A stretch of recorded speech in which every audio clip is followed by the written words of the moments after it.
everybody! Welcome, welcome! Hello! Good morning slash afternoon! How are you? Can you guys hear me? Hi! Okay, I'm glad you guys can hear me. Hi! Oh my gosh. This is very interesting for me because I forgot to mention one little thing. I won't be wearing gloves, so this is gonna be an immersion break today as well. You guys are gonna see my hands. You guys are used to seeing my hands behind gloves. So I'm just like, whew, this is gonna be a little nerve-wracking for me. Yes, gloveless. I am gloveless today. Yes. Oh wait, I just realized something. Oh, I forgot something. Oh, I'll be right back. I'll be right back.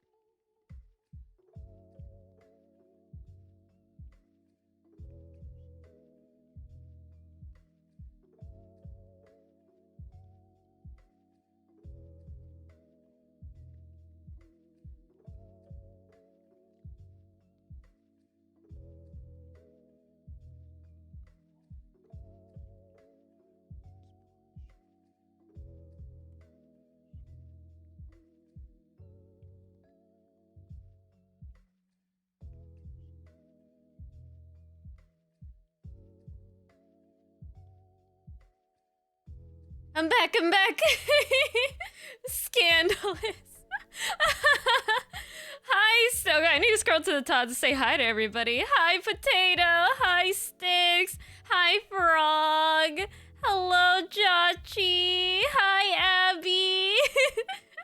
Hi, Pajamas. Hi, Dex. Hello, everybody. Very scandalous. Hand reveal, how scandalous. I know. I don't know if you guys are ready for it. It's gonna be very entirely scandalous. Oh my gosh. I genuinely like seeing people's hands. Not in a weird way at all. I hope it's not weird. No! I know what you mean. Don't worry. Yeah, I thought, there's no way I'm gonna be able to do calligraphy with gloves. Cause I would double glove. So it would be incredibly hard to grip things. And even when I was unboxing Pokemon cards, it was kind of hard because my hands felt like they were being restricted too much. And so I kept dropping the cards everywhere anytime I did a Pokemon card unboxing. So I decided instead I'm going to be gloveless for this because if I'm going to do calligraphy or brush lettering, it's going to be incredibly hard to do that with gloves. I need brush lettering requires precision and patience and dedication. So it's just I can't do it with gloves. No, Sticks. If I dare you to hold a brush pen, and I dare you to try and do it with gloves. Cause I tried last night and it wasn't working, and I was like, no, I'm just gonna go gloveless. I'm going gloveless. I don't care, It's gonna be easier for me because there's a lot of different other types of streams I want to do with hand cams, and half the time it's not gonna, gloves are not gonna be it sometimes. That's easy. Oh my gosh. Well, yes, well, anyways. I have everything mostly set up, as you can see, my stuff is over there. I will have to move a few things when we're gonna start. But yeah, today we are going to be brush lettering, and that is a form of calligraphy that uses a brush pen.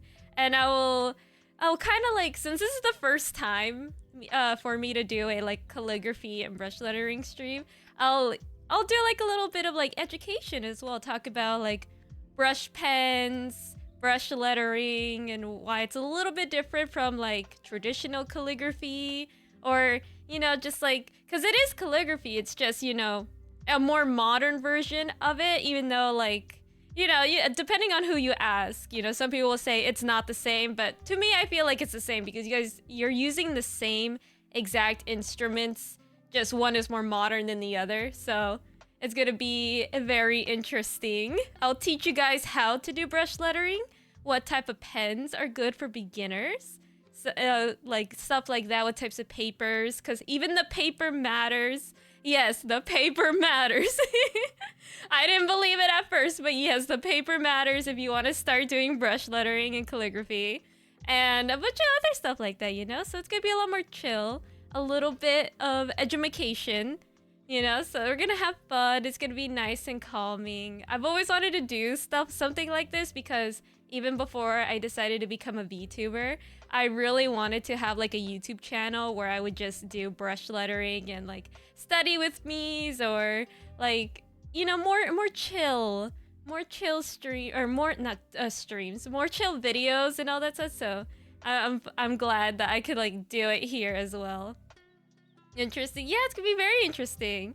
Thanks for taking the time to show us this crowd. Of course! Like, oh man, I love brush lettering. I've always loved pens. I've been very addicted to pens when I was a kid. So it's just like, bro, when I found brush lettering, I'm like, oh yeah, this is perfect. This is perfect. Just draw on the wall. You know, I was never the type of kid who would do that. Hydrate. Oh, I just saw that. Thank you for the hydrate. I shall hydrate. I'm doing it now, Frog. I'm doing it. I got my water, I swear. Oh no, I spilled my water on myself a little bit. I hydrated too hard. There, I got it. I got my juicy. Yes, everyone get your water, your hydration, the juice. And the world turtle refuses to hydrate. I have, like, this isn't my normal setup, so I'm trying to get used to it. My chat is somewhere else that I'm not used to. Hydrate harder! Thank you, Brett. I'll hydrate. Oh god, wait, no! There's so many hydrates! I'm doing it! Oh, I'm doing it! No! You guys are gonna drown me! What the heck? We haven't even started brush lettering! I'm gonna die! Oh god! Drown! You guys want to drown the world turtle? Come on! Someone else hasn't put a cool down on hydrate. No! Okay, I'll hydrate. Actually, I actually need this, to be honest. I woke up like a couple hours ago, and I haven't drank water till now, so I'm gonna drink it.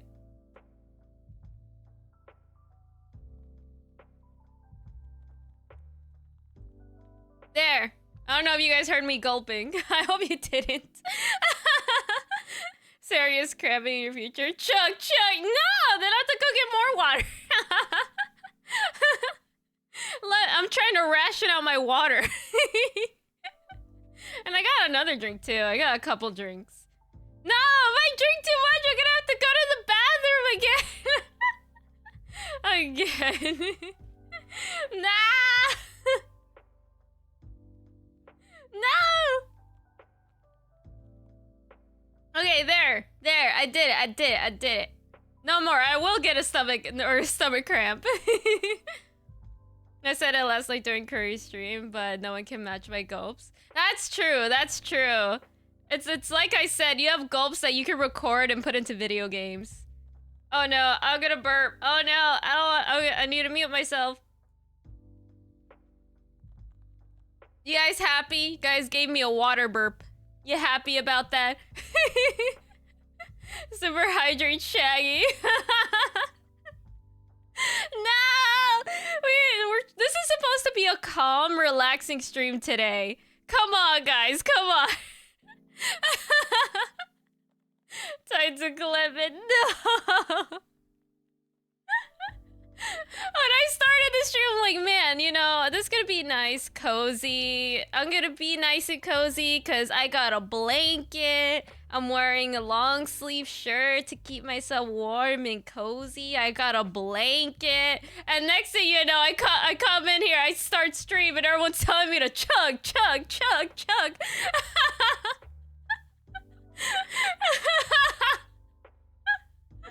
You're welcome.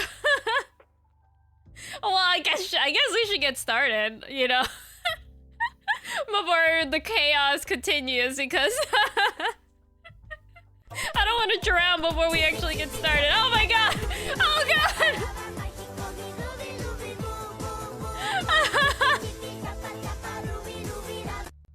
You guys are destroying the cozy immersion. My cozy immersion is being ruined. I kid. Maybe by the time we're hydrated, like an hour, because peeps are on. That's true. I'm gonna. I thought I put one, but I must have put. I don't know. Must have not done it as long as I thought I did. I'll put a timer on it now for every hour. Just in case. For my points.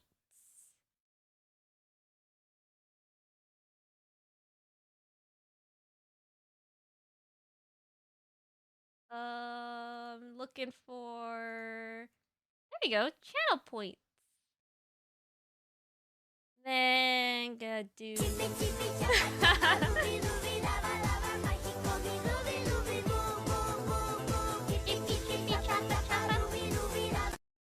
Let's see.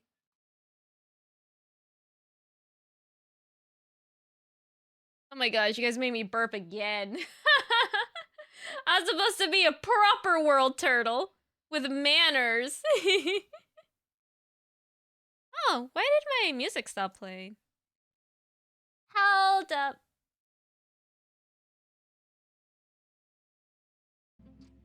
Oh, there we go. I was wondering why it went quiet all of a sudden. Hello, Fred Plays. Hello. Welcome to the stream. How are you doing? I hope you're doing well. Welcome.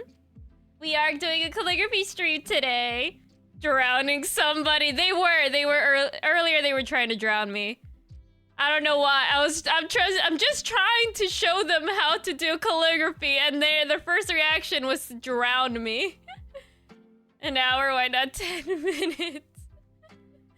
I'll do, you know, an hour to 10 minutes. I'll have to figure that out later, but for now I'm gonna do an hour just for now.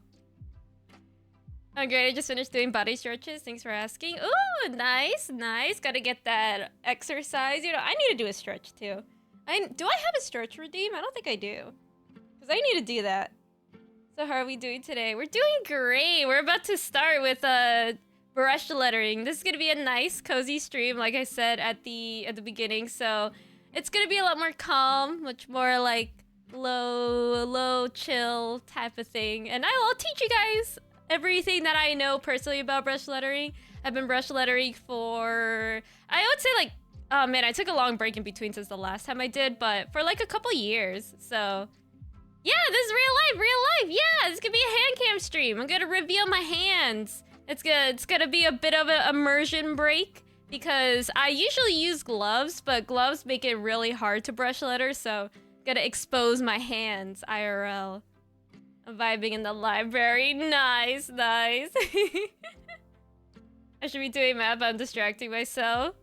Stinky hands! Yes, stinky hands. You know, you guys are gonna see my other human form as a world turtle. I have multiple forms in order to blend in with humanity. So you guys shall see my other form. Let me also... Oh, what I also wanted to do was kind of like show you guys a fountain pen and how to ink one and like things about fountain pens because I love fountain pens a lot.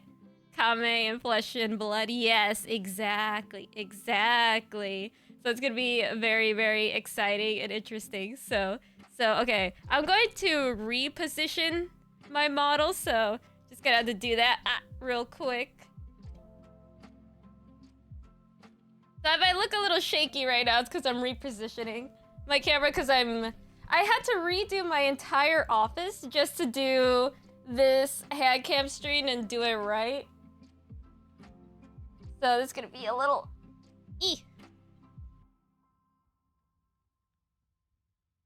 Hopefully that works. Earthquake, yeah, because I bumped into the table. Okay, yeah. Okay, this is gonna take some getting used to. And let me reposition chat as well. You guys are on a different corner.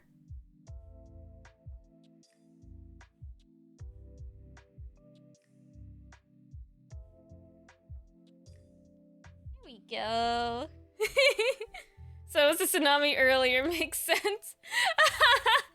Yep.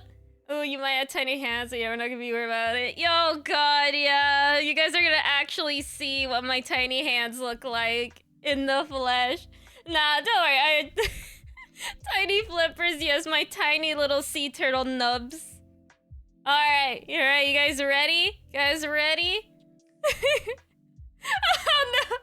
Yeah, that would have been funny, but on my end, it showed that an ad break was about to start. Imagine I revealed my hands just as the ad break started. That would have been funny, but I snoozed it. I'm not that mean. I'm not that mean. But it was right there. I could have done it. I could have. No, I snoozed it. I snoozed it. Don't worry. It's not gonna show up. That would have been funny. All right. Guys, you guys ready? You guys ready? You're slowly approaching for the content. No, if I edit this down into a short, I'll do it. I'll edit it like that because I already snoozed it. Alrighty. You guys ready? My hands, they're about to show. Hello. Hi. It's my hands. Wearing my rings. Hello. This feels so weird. Hello. The lighting is also kind of weird too. My hands look a lot more red than they normally are. But I wanted flippers, but this will do. Yeah, hello. Welcome to the stream. Hello, this is my hands. I put this ring in place of my wedding ring. I didn't want to wear my wedding ring on stream because it's kind of unique. So I put that in place of it. My little flower ring instead. My disappointment is immeasurable. No flippers. I'm sorry, I'm not nubs. I'm sorry. Hold up. I can fix this. Guys. I can fix it. Did I fix it? Am I nubs now? Pink nubs. Scuffed flippers. God damn it. I'm sorry. What the fuck, Kame? I'm never getting into a fist fight with you. I know. It's because, like, you know, hands are small, okay? I got bony knuckles, okay? I'm sorry. You know, this would hurt, though. I'm gonna punch you guys. You try to be mean to me, I swear. I'm gonna pow. Perfect. Sheesh, Kame, you pimp with all those rings or what? I got a pimp with one bunny. I'm the pimp of the bunnies. You know, but yes, I like to wear rings, but I made all of them except this one. This one I bought, and it's the only ring that could fit me, and even then I kind of had to like I warp it in order to fit my fingers because my hands are so small. Like, it's not even funny how hard it is for me to shop for rings. I have to get a wrap ring. If I don't get a wrap ring, this would not fit me if it was a regular ring. So I have to squeeze it really tightly, and then I'd be able to wear it, and then it would fit. But these other rings that I have, these ones, I made these. These are just little beaded rings. I like making my own jewelry because I love wearing jewelry, but half of it doesn't even fit me. I can't get commercially made ones. So I had to make these myself. So these ones are two little pink cherries. And then this one's a flower ring that I made. It's so cute. I love it. But yeah. Let me put them back on. They're really easy to make too. And I made so many with different colors. So it's just oh, this is perfect. That's the best thing about making your own jewelry. You can customize them to whatever colors you like. Those rings are cute. Ah, thank you, Dex. I could make you one. And if we ever do an off collab and give it to you, just tell me what your favorite colors are. You know, I should do that as a stream. I should do like a jewelry making stream. I think that'd be fun. Local Kame, crushing windpipes and embedding decorative stones in her victims. Exactly. You know how it is, Pajamas. You know how it is. I still remember when you first told us VC how small your hands were. I wasn't lying. That's the thing. It's like, I don't say that as like a badge of honor. I say that as a struggle. Like, it is incredibly difficult. Like, this is a regular size pen. This is my hand. It's not even funny how difficult my hands make my life. You know, it makes my life so difficult. But ideal. You know, I'm okay. I'm okay with my hands. Let me snooze that ad again. Get ads. Yeah. Just tell me what your favorite colors are. I'm pretty sure I have some beads. I have beads in like every color. My hands are probably smaller. I know people have smaller hands than me. I've seen it, and I'm just like, man, I thought I had it rough. I find it hilarious, actually. Oh my god, I swear.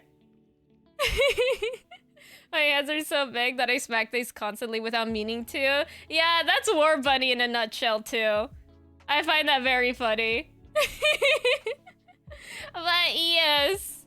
Let me show you guys some of my favorite brush pens to use with brush lettering. So I have like next to me a bunch of pens. There we go. Let me lay them out because these are really gorgeous. I love these. Oh wait, this one's the same brand, but they're slightly different.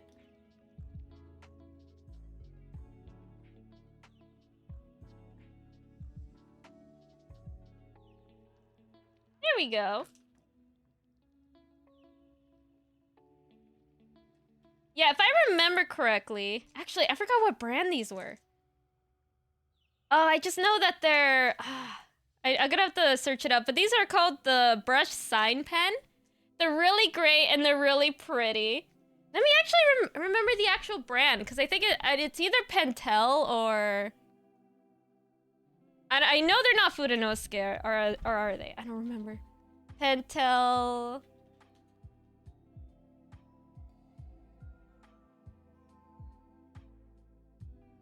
Yep, they're the Pentel brush sign pen, yes. So, these are my favorite beginner brush lettering pens. These are the Pentel brush sign pen in their newer, I think these were like their 2022 pastel colors. Not all of them are in pastel, but their regular ones are more like the bright, bold colors that you're kind of like used to seeing, like bright red, bright blue. And I don't really like bright colors. They're kind of like harsh on the eyes. So I got their pastel ones, and these were imported straight from Japan as well, which is very important. Like, I don't mean to diss every other country when it comes to their brush pens, but in my opinion, Japan makes the best brush pens on the market for calligraphy and brush lettering. So I always buy my brush pens from Japan, and I do try out brush pens from other countries, but I find like the best ones, like the best quality, even the pen tip. Like, look at that. It's so good. Like, I don't know if you guys could see, but it's very nice, pointed, high quality, gentle. It's so good. Like, and even writing them, it feels like a cloud when you write with them. It's so good. Hard to pick your nose and big hands. Think about it. All the struggles. Oh my god. I just saw that. Oh my god, that's funny. Yes. A gift I saw just popped into my head. Oh my gosh. What gift? But yeah, these are very nice brush pens that I have. They're really... I have a lot of pens. I'm gonna out myself right now, but I have a lot of pens. And these are also from Pentel as well. They also sell kind of like individual pens. These are in black. Like, even though like the body is blue and green, these are both in black, but the difference is the firmness of the tips. As you could see, like one's a little bit thicker, one's a little bit thinner than the other. Let me see if I can angle this correctly. There we go. Yeah, and that makes a difference too in the type of lines you want to make with your brush pens. So let me actually show it to you. Let me like demonstrate. And let me also show you the types of paper that I like to use for brush lettering. Because it is very important what type of paper you use, because no matter how good the pen that you get is, your paper will depend on how long you get to use those pens and how smooth you'll be able to write. And when you're gonna do like brush lettering as like a hobby, you want paper that allows you to brush letter or paper that is super smooth, that allows you to brush letter for long periods of time. So otherwise your hand's gonna get tired. That and your pen will fray. It's, oh my gosh, the worst thing to ever happen to anybody who loves like brush letterings and brush pens is having like your paper like fray your pens. It's an actual nightmare. Actually, let me just like tear a page off. These are meant to be like teared off. They're like super easy to tear off. So I'll leave it like this so you guys could see better. I'll put it in the Discord. You can look at it anytime. Okay, I'm excited. I had like 40 pens just for drawing before. Gave some away after getting a tablet. Oh man, I would never give any of my pens away. But like I have so many that I just like do like mono lettering, which is like a brush lettering term that I'll explain as well. But I think we just entered an ad break, so I'll wait for a little bit while I drink some water. I'll look at the meme in the meantime too, actually. I'm kind of curious.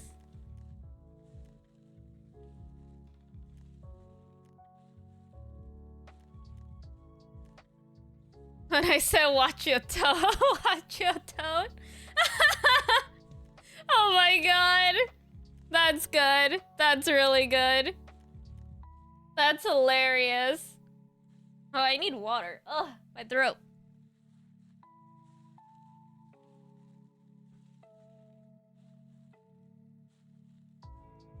I love it. It's so good. Oh my god, it's so hilarious. What the heck? That's my energy right now. Watch your tone. Watch your tone, peeps. But yeah, we'll ooh, I don't even know what we should start with first, because it's gonna be like I will warn you guys, it has been a couple months since I last brush lettered. So it's gonna take me a while to get back into the swing of it, but I'm basically just going to show you kind of like how kind of is, you know. So I'm gonna use a black one so you guys could like see it better. One thing though is that the reason why I really like this paper is that it's super smooth. Like it's like, I don't know if you could like tell, but it's like more lightweight. It feels like super smooth, like a lot better than like regular paper. Never use notebook paper, like regular notebook paper, for your pens, I swear, because it will destroy your pen tips. It's not even funny, and a lot of pens don't allow you to replace them, so it's gonna be bad. Hi Aaliyah, hello, welcome to the stream. Kame, I'm working cat here, but much love, and I hope to see the calligraphy after. Oh, thank you. I hope you have fun at work. No worries. Yeah, I'm also gonna upload the VOD. So if you want to see that, or you know, I don't know how long I'm gonna stream today, cause it's gonna be fun. I guess it depends on if my wrist hurts or not, because calligraphy can be tough on the wrist too, so you gotta be careful. So yeah, I'm gonna just show you guys. You know, I'm just gonna start with like simple shapes, because like if you guys didn't know, a lot of brush lettering is basically, when you're learning how to brush letter, a lot of what you start with is just the components of letters. Like, for example, like, this would be kind of like the basic stroke for letters that's, like, have a loop at the top. I'm gonna be doing, like, kind of like my own personal brush lettering, because everyone has, like, a different style, so I'll show you kind of like, there's that's, like, simple, but there's, like, this one, you know? There's like different loops to make. Or kind of like this one. You know, it's kind of... I don't know how to describe it, but... You know, this kind of bar is making it kind of tough. I might have to tear out more paper just so that this doesn't catch onto the paper. But the different strokes, I would say, yeah. So, as you can kind of, like, see here on, like, the text, every stroke, what, like... Let me think about it for a second, so I'm, like, not jumping over my words. But the difference between cursive and brush lettering is that brush lettering is a collection of strokes. You, like, with cursive, you're never supposed to lift your pen when you're, like, writing. Like, for example, like, if you write, like, the word fox, you're never supposed to, like, lift your pen unless it's, like, for a specific reason. But for brush lettering, you have to in order to make, like, specific strokes. So you start... That would be, like, your first stroke to make, like, the letter F, for example. And to extend it, you start with another stroke. And then another lift, and then another stroke. You have to always lift your pen. That is how you get the letters and, like, the different, like, strokes that you want. And also the pressure is also very important as well in order to make letters as well. Or to get, like, this kind of effect, I should say. I love that. Yeah, it's, like, super nice. Like, it's very interesting, and it takes a lot of practice, but the one thing that I see a lot of people have difficulties with is making the different widths of the strokes with their pens, especially if they're beginners, which is why I recommend these pens, because, let me actually grab another one, like, I'll grab, like, a non-beginner friendly pen and then show you, like, the difference between a beginner friendly one and a non-beginner friendly one to better explain.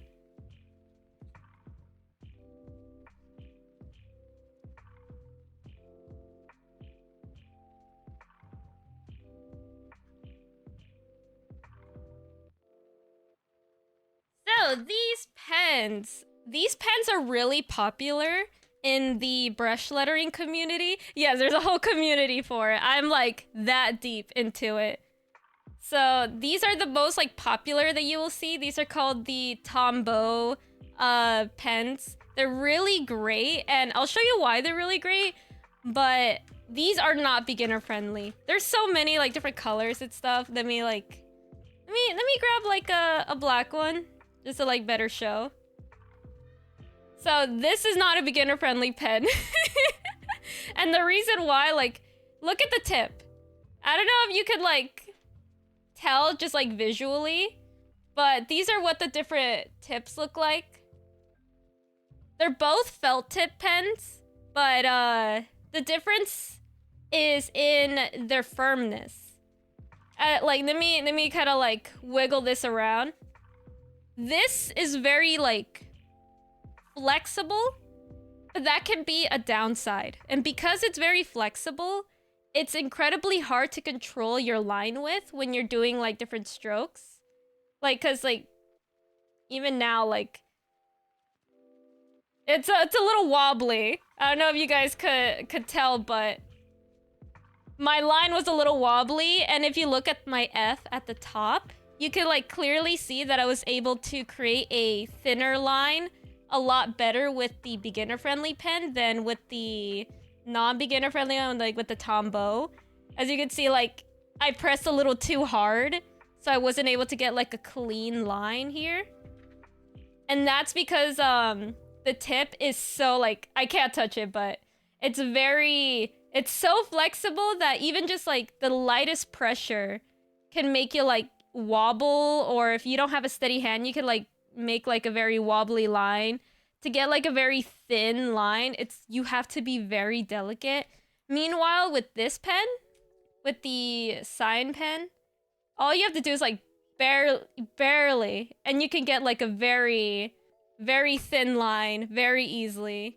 So it's just, like, very, very good. That's why it's like a lot more better for like beginners to use this pen, because like you have to practice for hours in order to use this correctly the way you want them. And it is possible. It just takes a lot of practice. Yeah, I can see the shake. Yeah, it's definitely the shake. What you do is move not the wrist but your hand. You have more control. Yeah, exactly. You know, it's all about control. And when you start, always start out really slow. Like a lot of people like to go really fast because they're like impatient. They really want to like, you know, just get it over with and all this stuff with their practice. They kind of go like when they're practicing their strokes. But like, no, you have to be slow. Every stroke has to be deliberate and very patient. So it's like a lot of practice for like each little thing, you know. Like let me show you an example of like my calligraphy like at the beginning of when I first started, and then like how like over time with a lot of practice I was able to get a little bit better. So let me grab that because it's in a different notebook.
English. How do you think I feel? I've never done anything like this before, like kind of like education type of thing. So, but I got my stuff. I got them. I should go now. Bye, Kame. Alrighty, Abby. Have fun. Hope you have a great rest of your day. Thank you so much for stopping by. Yes, so I'm gonna show you some like examples of like when I first started. I did use pens similar to these, but at the time I didn't have them. But this was like basically kind of like what I started out with my hand lettering, and then this is what I did afterwards once I got like better control over the line width. Like it's kind of like all over the place, but that's usually kind of like how your practice sheets will look like, because it's like, you know, you're trying to get the hang of it. And as you can see, like my upper strokes or like my thin strokes were like a lot more controlled than in like here. They were kind of like, I don't know if you could like tell, but some of my strokes were definitely a lot thicker than the ones here. Definitely, you know, you need more. It's a lot of practice, but you will get there eventually. I promise you, if you ever want to do brush lettering. So yeah, but it has been a while for me, so my brush lettering's so bad right now. But yeah, you know, there's just so much about brush lettering that I really like. And there's just like so many methods that you could start with, especially if you want to get into it. But like, say for example, you don't have a brush pen, but you really want to practice brush lettering. Honestly, handwriting is a great example. Still better than me. It was, you know, the starting sheet's perfect. Well, because, it's bad. It's not good. It's bad, you know? Like, look at the T's. They're slanted. Like, look at my H. Like, what the H doing? Look at that. What's it doing? You know, it's a lot. It was a lot.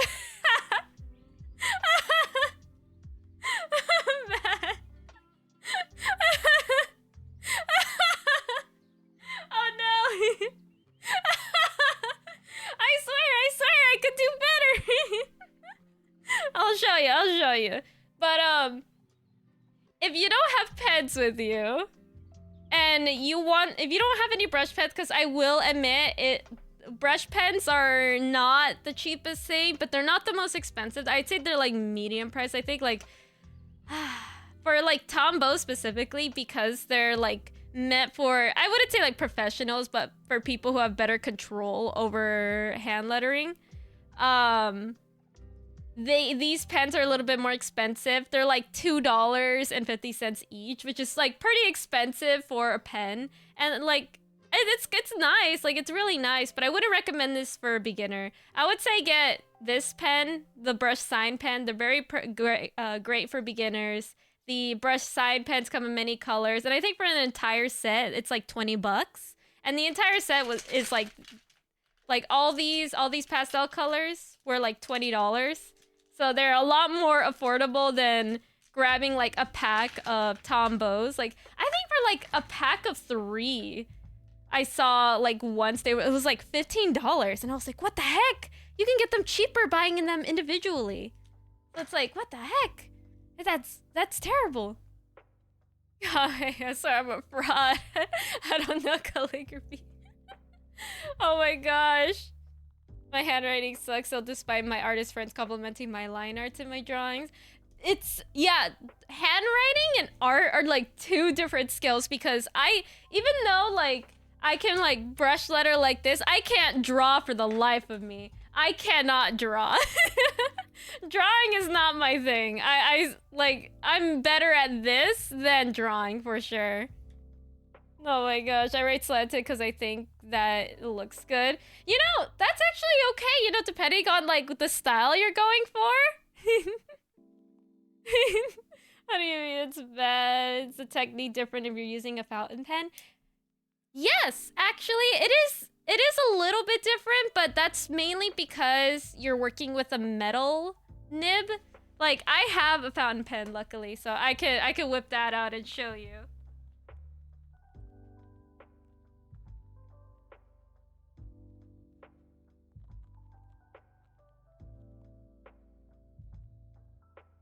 You guys are making me excited. You guys are having me whip out my entire stationery collection. So I brought like 2 examples. So I have a fountain pen from Ferris Wheel Press. It's an aluminum pen. So this is entirely made out of aluminum. It's more affordable for people who want to get into fountain pens, but they're not able to afford the more expensive ones. And the difference between a more expensive fountain pen and a like more cheaper one, like aluminum, because this is made out of pure aluminum, it's the fact that the tip. It's the tip, because a lot of more expensive fountain pens are made with a golden tip, and that is because gold is very flexible, and because it's flexible, it makes for like a very smooth and buttery writing experience. But people have found a way to use other metals to kind of like replicate that feel, but not exactly. You know, you would still be able to tell the difference between using an aluminum pen and a fountain, a gold pen.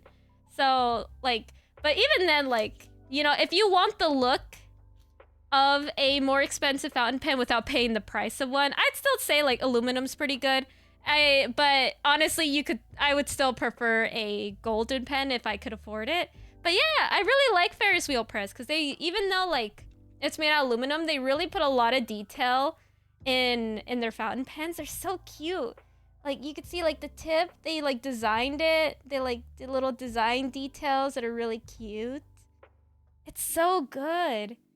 But yeah, and it's like a twist one too. A lot of them are twisted. Like this, like twist caps. Even like gold ones, they're like twisted, because like the metal ones, you're gonna have to protect, like the metal ones are like really like sturdy, so they want to make it like a twist cap. But yeah, this one's not inked, so unfortunately I can't like draw with it right now. But if you were to use a fountain pen to do, like if you want to do brush lettering with a fountain pen, I'd say it's really hard, and the only way you could really achieve it is through not like either mono lettering or faux calligraphy. Scash, you just want to flex on us. Better get the ink out then. Oh god. You guys, I will. Oh my god. I didn't even come up with a plan, so I feel like I'm all over the place. The thing is though, is that I didn't say it was impossible. In order to use a fountain pen to do this type of brush lettering, it's not impossible. I will like if do you guys want me to ink this? Do you guys want me to ink this on stream? Cause it's a whole process. And if you guys want me to show you, then I'm willing. I'm willing. Yes, yes. Inky fingers are the win. You know, in the fountain pen community, they call it like a sign of like kind of like baby's first steps with fountain pens is if you get ink on your fingers, and it's kind of like a rite of passage. If you get ink on your fingers when you're inking your pen for the first time, it's a sign that you're now in the community. And yeah, it's really cute. It's really cute. A lot of people like when they do videos and stuff, or like in like Instagram, a lot of the communities for like calligraphy and stuff are like there and all that. So they're just like, I inked my pen for the first time. I got ink on my fingers. And I'm like, oh, that's so cute. That's so very like adorable. What's my most expensive pen? My most expensive pen I can't bring out because it's in a box somewhere, unfortunately. But it was a it was a gold tipped pen, and I don't have it with me in this apartment. It is at my dad's house because I left it there and I still haven't gotten back to go get it. Yeah, the legendary item, but it is a gold tip pen, and it was, I don't remember the brand because my dad gifted it to me. And it was like a very like, it was gold tipped, but the rest was made out of aluminum. So like imagine like a little layer of gold like to the sides here. That's basically it. Oh wait, no, I forgot to turn off that command. Oh snap, or not command. Thing there. Let me. I forgot I had that up when I was collabing with John. Let me turn that timer off. There we go. She's making it an heirloom. Yeah, it's pretty good. It's pretty good. She didn't forget it. She's hiding it from Warbud because he uses her pens.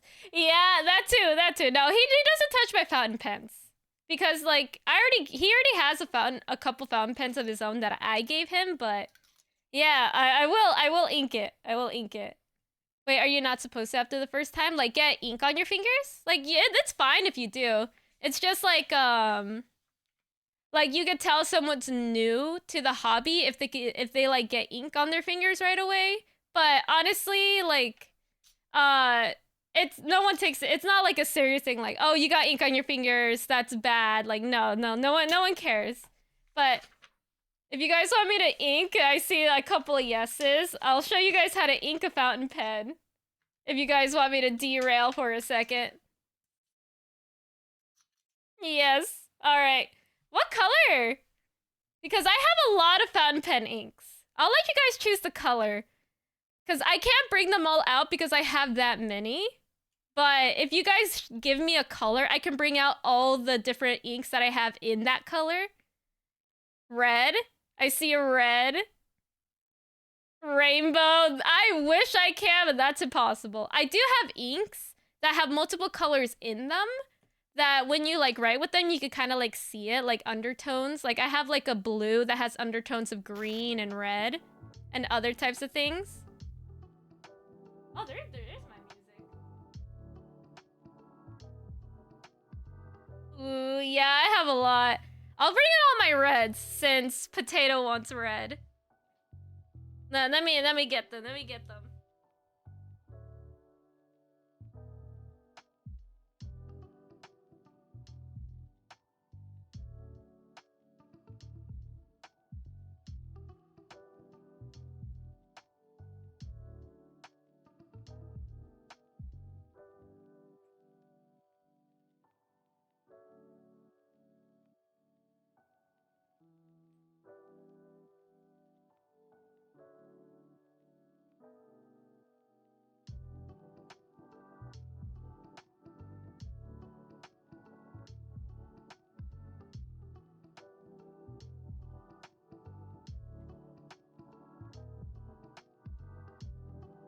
The stream had rails, yeah.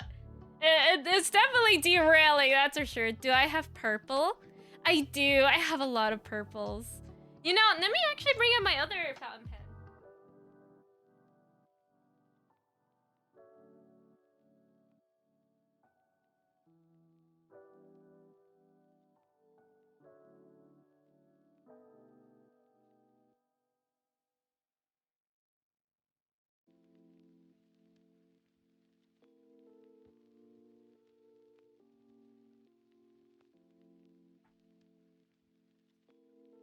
Alright, just for you, a potato and bread, we are going to ink two fountain pens. Because I do have another one. I have a kind of like pinkish rose gold looking one. This one I really like. This one's like one of my favorites. This one's uninked too. I didn't have any like opportunity to ink them yet, so I had these two completely uninked. So I'm willing to ink both of these in like the different colors. And since you guys chose purple and red, we could do red for this one, and then we could do purple for this one. And then I could show you guys how to do like brush lettering or like faux calligraphy with these. Yeah, it'll be perfect. So let me so potato, since you chose red, these are all the red inks that I have. I have all of these are from Ferris Wheel Press because Ferris Wheel Press is my favorite like fountain pen and ink company, and it's like really good. So this is Bumbling Blossom. So Bumbling Blossom is a red ink with green undertones. This is what it looks like. So pretty. And it has some gold in it as well, like gold flakes. So pretty. I wish I could show it, but do you kind of like see the swirl? Look at that. So pretty. The blood of angry men. Oh my gosh. Yeah, so this is... oh my god. Oh, I wish I had Q-tips. Do I have Q-tips? Because I could actually show you the different undertones as well. But I have a lot, so I'll probably get through it quickly, but I'll just explain kind of like the undertones because I don't want to have to whip out all of these. So we got Bumbling Blossom. This is a red with gold and green undertones. This is Cabernet on the Lake. Or Cabernet on the Lake. This one's more like a burgundy. It's very deep. Kind of like a deeper red, kind of like maroon. This one doesn't have any undertones. I think it has like a little bit of glitter in it. This one's Song of Scarlet. This one's red with gold. And we got Royal Ruby Flush. And I believe that Royal Ruby Flush also has like green, but it's like a deeper green than Bumbling Blossom. Ooh, I want to drink it. Oh no, don't drink it. It's bad for you. But yeah, these are the reds that I have. Which one? Which red would you like, potato? Because we got Bumbling Blossom, Royal Ruby Flush, Song of Scarlet, and Cabernet on the Lake. Any pick for you?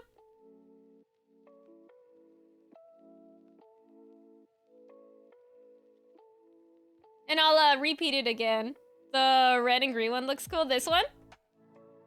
The Bumbling Blossom? Yeah, alright, perfect. We'll go with Bumbling Blossom then. Now for you, bread, we got Blushing Mushroom. This one's kind of like a pastel purple with blue and red, like, not even red, kind of like peach undertones. This one's really good. It has like some silver in it as well. Got Poison Envy. This is a purple with green with gold. It's really pretty. I love this one a lot. We got Magical Metropolis. This one's a standard kind of like deep purple one as well. This I don't remember if this one has glitter in it, but this is like a nice little deep purple. It's really, really good. It's very, very good. So up to you, which one would you like? That would be for this pen, just so that it could fit with the body. Dude, they're really good. Like, this collection specifically, like, Ferris Wheel Press releases these different inks and collections.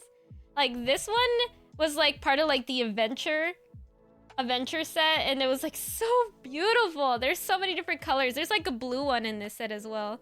The first one sounds good. This one? The Blushing Mushroom. Just want to confirm. Yeah? Perfect. We'll do the Blushing Mushroom. Let me put the other inks back, just so I don't forget. That's such a cute name. Make us blush with it. You guys are gonna be blushing with the mushrooms.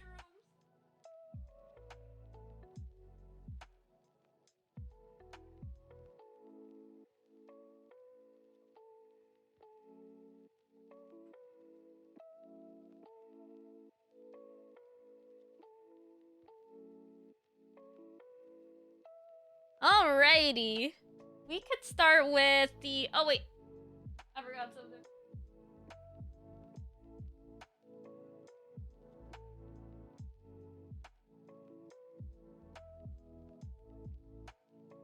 It was the Bumbling Blossom, the one you wanted, right, Potato?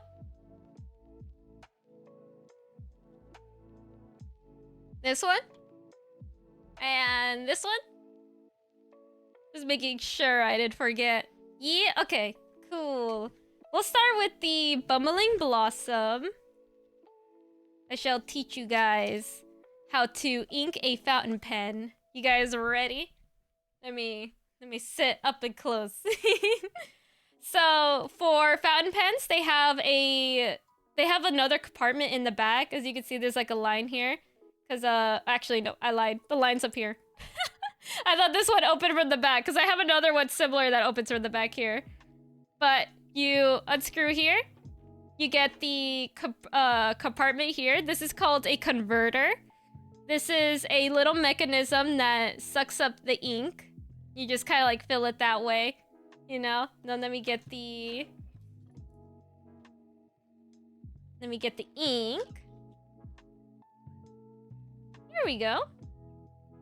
Let me shake it a little bit. Because all the glitter kind of like falls at the bottom. Do you know what's really funny though? The ad break started. No! I'll wait for you, Potato. We'll wait for Potato. Oops. I knocked my desk.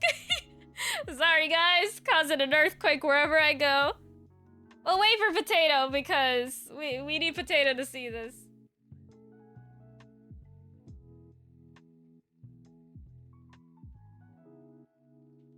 You know, I had no plans as to how I was gonna do this stream.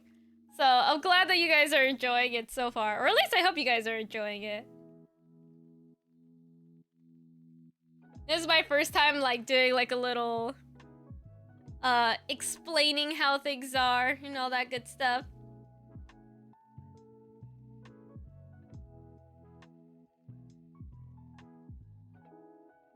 I'm drinking a tea right now. Drink it. I'm drinking. See, look, I'm drinking.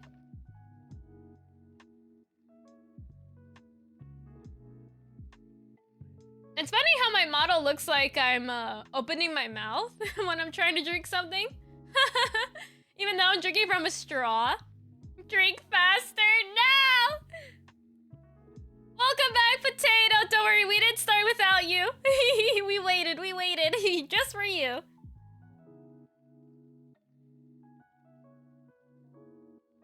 Alrighty, let's get to inking this pen. Yeah, of course, Potato. You chose it. We didn't want to start without you. It would be a shame if I started and then you didn't get to actually see how we did it. Oh man, this is such a pretty one. I'm shaking it because all the glitter sits at the bottom. So you have to give it like a bit of a shake in order to start the inking. But ooh, that looks really pretty. Oh no, I think I already got... I'm getting ink on my fingers, I think. But no, it's a sign of like, I guess I would say it's kind of like a sign of like good luck if you get ink on your fingers. So there are like two ways you can ink it. You can either put the converter in to the inside of the fountain pen like this to the tip, and then like ink it this way, kind of like twist the converter all the way up like this, or actually no, all the way down. Insert it and then do it this way. But personally, I've never had a lot of success inking that way. I don't know why. It might be the fountain pen, or I don't really know about it. I don't know why, but I just never really had a success that way, and a lot of people recommend it that way. But the way that I do it is that I take the converter itself and then just dip it into the ink and then suck up the ink that way and then put it in the pen. You know, never thought I'd learn how to ink a fountain pen before because it looks mad interesting. It's so good. It's so fun. Like, it's one of my favorite things to do. It's just like very calming and so cool. Like, I highly recommend everyone getting a fountain pen because they're just so nice. And there's so many fountain pens that you can get that's very affordable, because like this pen, it was like pretty pricey. Like, especially for the materials too. I think you're mostly just paying for the, I would say like the craftsmanship of it rather than really like the material. And like, and this one was like $90. So not really like beginner friendly to enter into the market, but a really good fountain pen to get that is beginner friendly and still allows you to like use bottled ink to ink it and mess around with it is a Lamy pen. Lamy. Lamy is a really good German company that makes really great fountain pens for like half the price, and they're like $30 a pen. They're like 20 to 30 depending on where you buy it. So affordable. The outside body is made out of a really sturdy plastic, but the inside of it uses a converter as well, like this.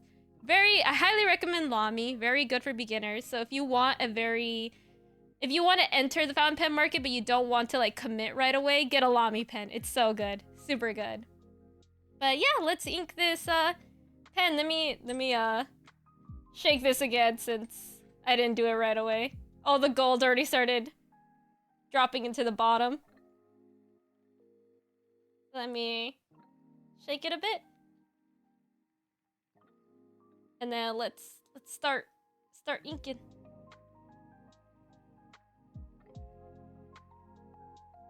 You want to go slow. There we go.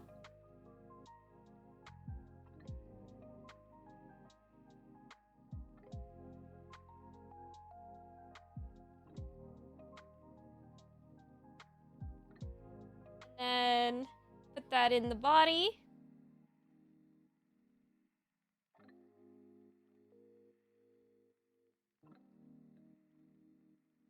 Clean. Ooh, I didn't get it on my fingers. Good. I didn't want to have to go grab a paper towel. Oh wow, that was quick. Yeah, it's very quick, easy process. Very, very good. You want to shake it around a little bit, you know? Let's see if it worked. Come on, give it a little bit. Yes, there we go. We got our really pretty inked fountain pen. Let me color in a little bit and then show you what the ink looks like. Actually, can I see the gold? Maybe not with this paper. I think this paper is a little too smooth for fountain pens.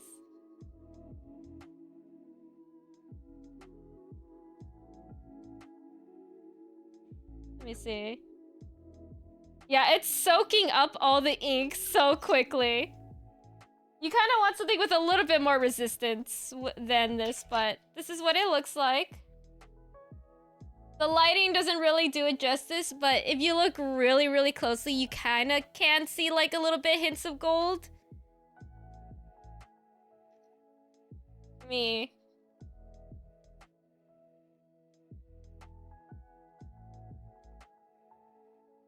Yeah, it's definitely taking a little bit more, but it's really good, honestly.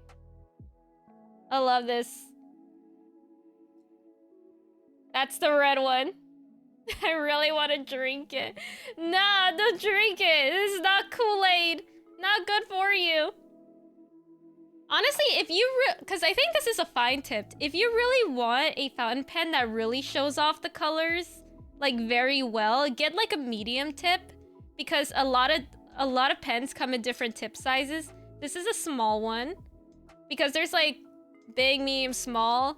I would say like the big one is like a 0.7 millimeter, which is like a standard for pens. Like for like pens that you would buy at the supermarket. Or not supermarket, at like the store, like Office Depot or whatever. Those are the pens that you're typically, like those pens have a tip of 0.7 millimeters. The one like medium to small would be like 0.5 millimeter. And the smallest tip sizes that you can get is down to like 3 millimeters or 0.3 millimeters. To be fair, Kame, it looks like a potion. It kinda does, not gonna lie. You know, I don't drink. This is not a health potion, guys. Don't drink. This is the forbidden health potion. Forbidden elixir type me. Oh my god, yeah. Some of them look really crazy too. That like with different colors swirling around. Glug glug glug. Yeah. Not my ink. Leave my ink alone. But yeah, this is this pen. Very nice. This is the ink. Very, very cute. You know, I've never used this fountain pen or like fountain pens with this paper before. Dang, that's crazy. That's so smooth. But at the same time, it's because it's so smooth, the ink is not really catching onto the paper, or the nib, I should say.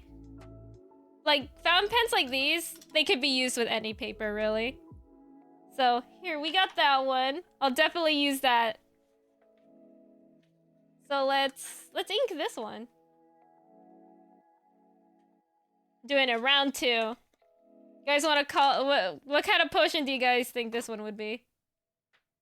Oh my gosh, all the glitter. It's at the face of it. Look, that's all the glitter. If I remember correctly, this specific ink is supposed to be very pale and light. Like, even though it doesn't look like it, because of the way, like, inks are made, it looks darker than what it actually shows. So this one's gonna be a little bit on the lighter side. We'll give it a little shake. Oh, jeez. IRL Splatoon. It is. Hi, Soma. Hope you're doing well. Let's get this pen inked. You know, I'm really glad that I managed to get this pen because I think that at the time, this was like a special edition pen. And I was very worried that I wasn't able to get it in time. But I nabbed it. Very, very good pen.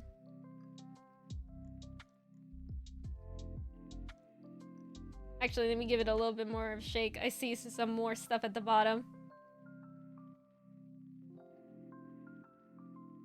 Inking a fountain pen is actually really easy. It's the maintenance. Like, the maintenance is a little bit more of a hassle. Because you have to keep your fountain pens clean. And if you want to switch different colored inks, you have to, like, flush the converter a couple times. And flushing is basically putting water inside of this. Like the same way that you would ink it. You would put water just to flush out all the residue ink on the inside, and then you would let it dry for a day, and then you ink it again with whatever new ink color you want to use. That's the only kind of like hassle with like fountain pens, but you know, it's worth it. It's so good.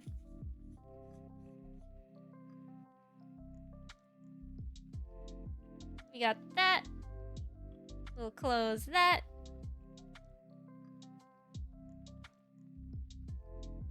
And we got this one. Now let's activate it. Come on. Come hither, pen. Show us your beauty.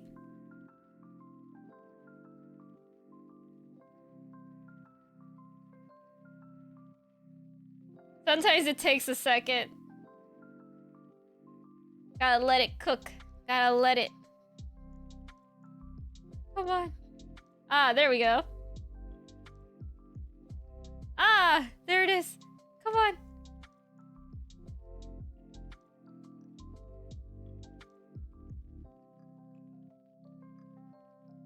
You know, sometimes the angle in which you hold the pen can like mess with the ink flow too.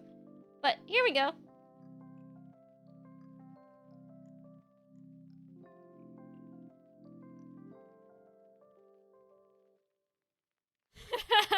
The pen really shy, yeah. The pen is real shy. Been there. Why the heck your camera's so crisp? Is it? I'm glad.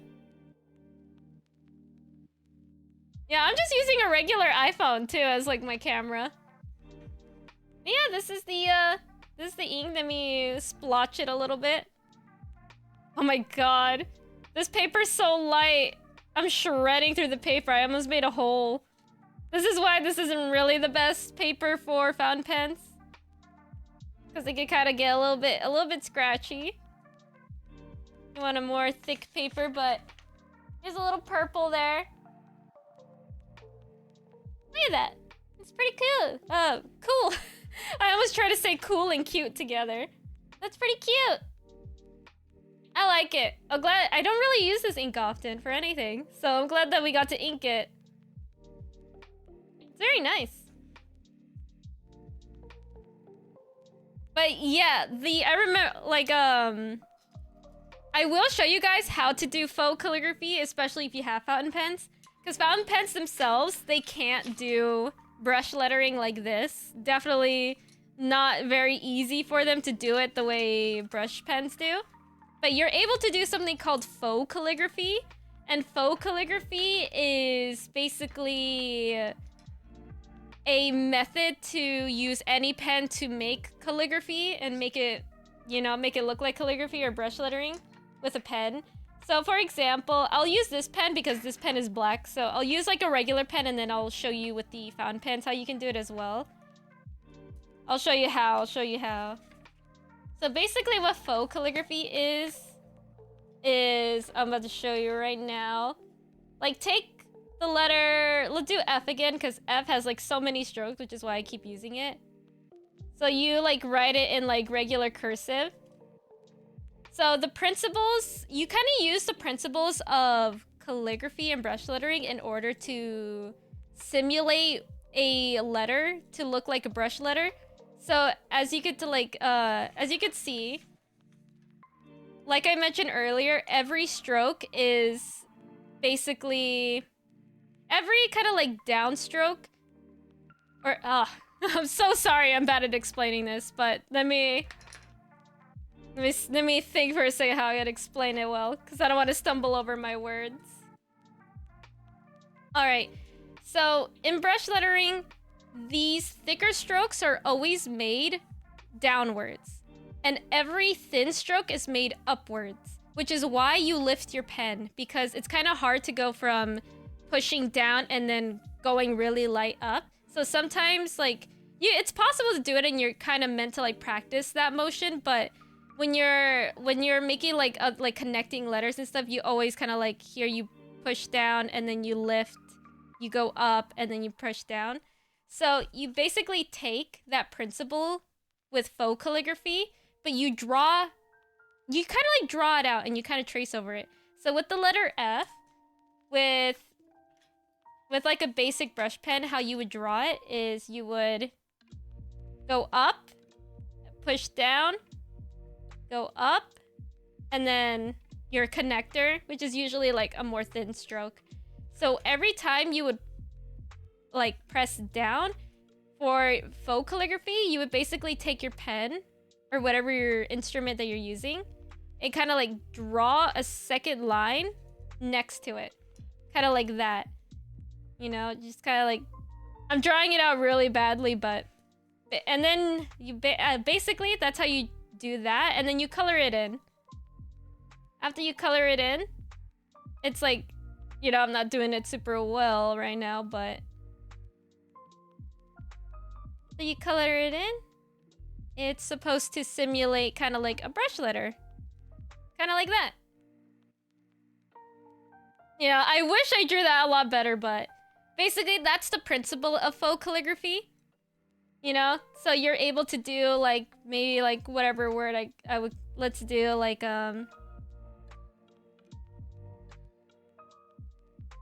Ferris. as in Ferris wheel press. You do that. It's very small, but let me color it in because this is all with a pen. Every little downstroke for each letter, I'm making sure that I'm coloring it in, just to make it simulate as if I'm doing it with a brush pen. Kind of like that. And that's how you do faux calligraphy. And when you're doing like in the entire alphabet, it's gonna definitely take some getting used to. Oh no, I think my camera disconnected. Oh no! Ah! I have to fix it. Hold up. I'll be right back.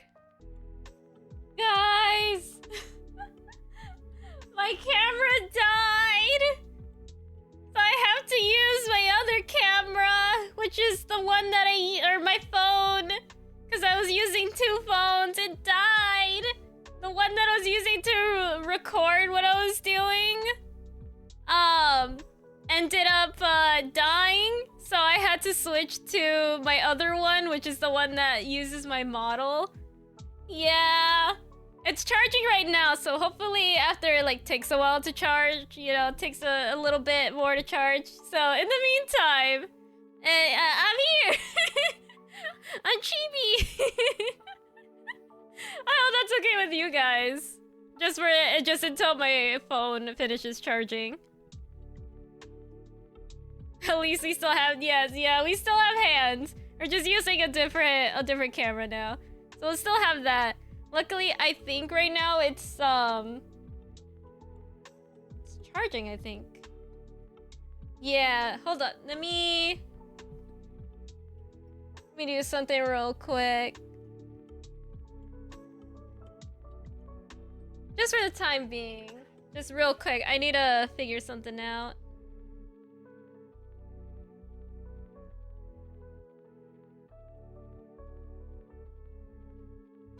There we go. Alright. Yeah! It was fully charged, I guess. I don't know. I guess because I usually use I have two phones, and one of them's an older iPhone that like War Bunny used to have. And I guess that the battery just died a lot sooner than I thought it would on that one. Because I usually use that one, like the old phone for using my model, and my newer phone for recording hand cam stuff. But this time I decided to switch it around. And I think because of that, that one decided to end up a lot, or maybe the camera up here, or it trying to record what I'm trying to do around down here was using a lot more resources than it would if it was using a model. Dang, that's crazy. But yeah, we're still doing the stream. If you guys are okay with just my my little chibi self being there for now. But yeah, it's like that's insane. But we still got this, you know. But yeah, that's basically what I was showing you guys before that happened. That's how faux calligraphy works. It's all nice. That way you can replicate the look of a brush pen, but if you don't have one, you could just use a regular pen. Basically the same principle with this type of pen. You know, just go do your little loop. Oh god. This pen does not like this paper at all. Yeah, look, it's so smooth, it doesn't wanna... There we go. It's okay, little pen. And then you just add your secondary line. And this is just like a great method, you know? It's such a great method in order to use like regular pens and inks without having to like waste your waste money to get like a pen, especially if you don't want it or you can't afford it at the time. Yeah. Faux calligraphy, yum. Not that type of faux. Oh my gosh. Yeah, that's basically how to do faux calligraphy. And another one that I mentioned, mono calligraphy, is basically brush lettering without this. Without all the little lines here and there. But it's not cursive. I know it sounds a little, like, crazy or, like, confusing. But mono calligraphy is still different from regular cursive. For example, we're gonna use the Tombow pen to do this because what I really like about the Tombows is that it has a bullet point pen or bullet nib at the other end. So it's like a 2-in-1 pen. These ones are not, unfortunately. These ones are just the brush. But yeah, I'll show you guys how to do mono calligraphy. Mono calligraphy is basically doing what you would do with brush lettering, but with a regular nib, you know? You do like that. It's still different because you're still lifting your pen with each stroke. And the reason why you lift your pen with each stroke is in order to get that specific style of brush lettering. You know, it's very important. It's very important. You know, always lift your pen. But if you're doing regular cursive, never lift your pen. I know it sounds confusing, but brush lettering, lift. Cursive, don't lift. So mono lettering is still lifting your pen. So if you want to do the word Ferris wheel, just like I wrote here, you do your F, then you do your E. E's are weird. E's are really weird with calligraphy. They're like my weakest letter, but then you got your R.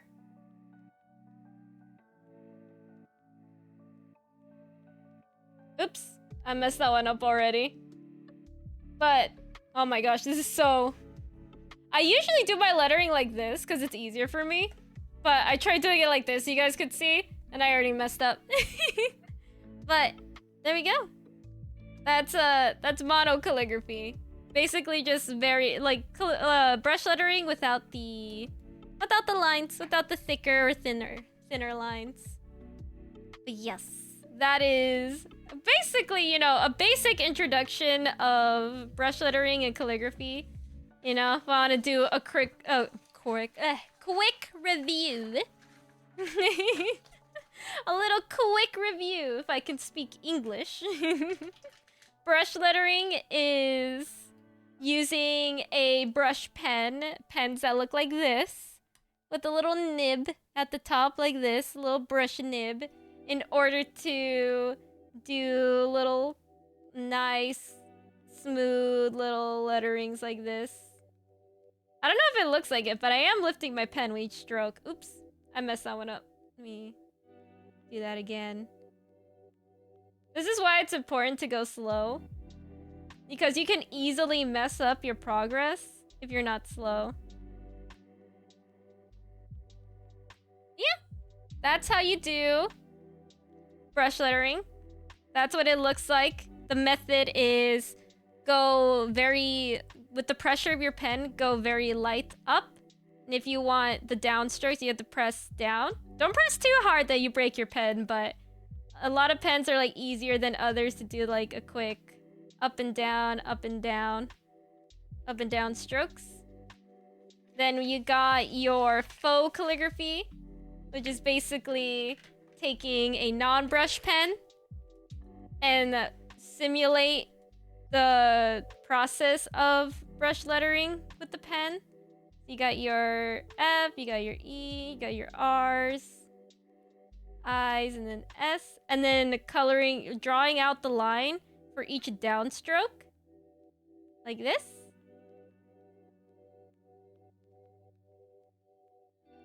And then filling in what you drawn out on the inside. Like that, and so on. And mono calligraphy is basically just doing that without coloring it in. So you take it's really easy to do it with like bullet point pens as well. I don't know why, it just kind of is a little bit easier. I goofed that up. But yep, those are the different styles of modern brush lettering / calligraphy. Because this is like a more modern method of it. A lot of older style calligraphy uses like a different type of pen, which intimidates me so much, but I did buy them in order to learn how to do different types of calligraphy because it's really hard. Really hard. Like, if you guys ever see, like, in video games or in, like, movies, like the old style English type of thing, you have to do that with a very specific type of pen because a regular pen or brush pen will never work and ever achieve that. And I'll grab it to show you because it's kind of freaky. It's kind of weird.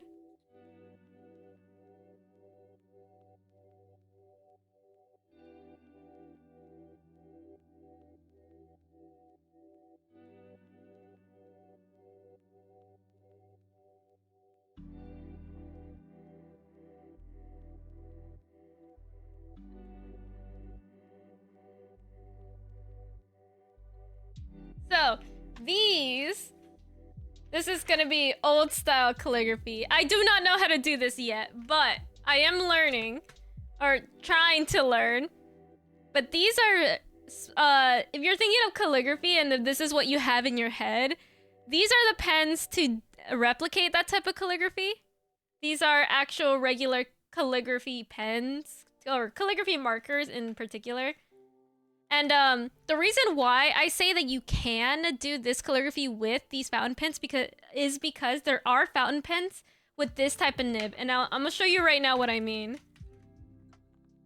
Like these specifically with the tip that they have right now will never be able to achieve this type of calligraphy, and that is just simply because of the way the tip is. So here's an example. This is one of the pens from the pack.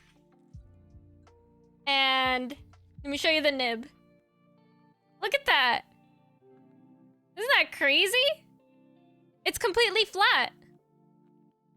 It's kind of like a highlighter, but without the arc. It's just flat. So it's very like straight, boxy lines. And depending on how you angle the pen, you get like specific strokes or different lines. And the other end is basically the same thing, just tinier. You can see. Look at that. Super tiny. That's the same thing. It's very flat.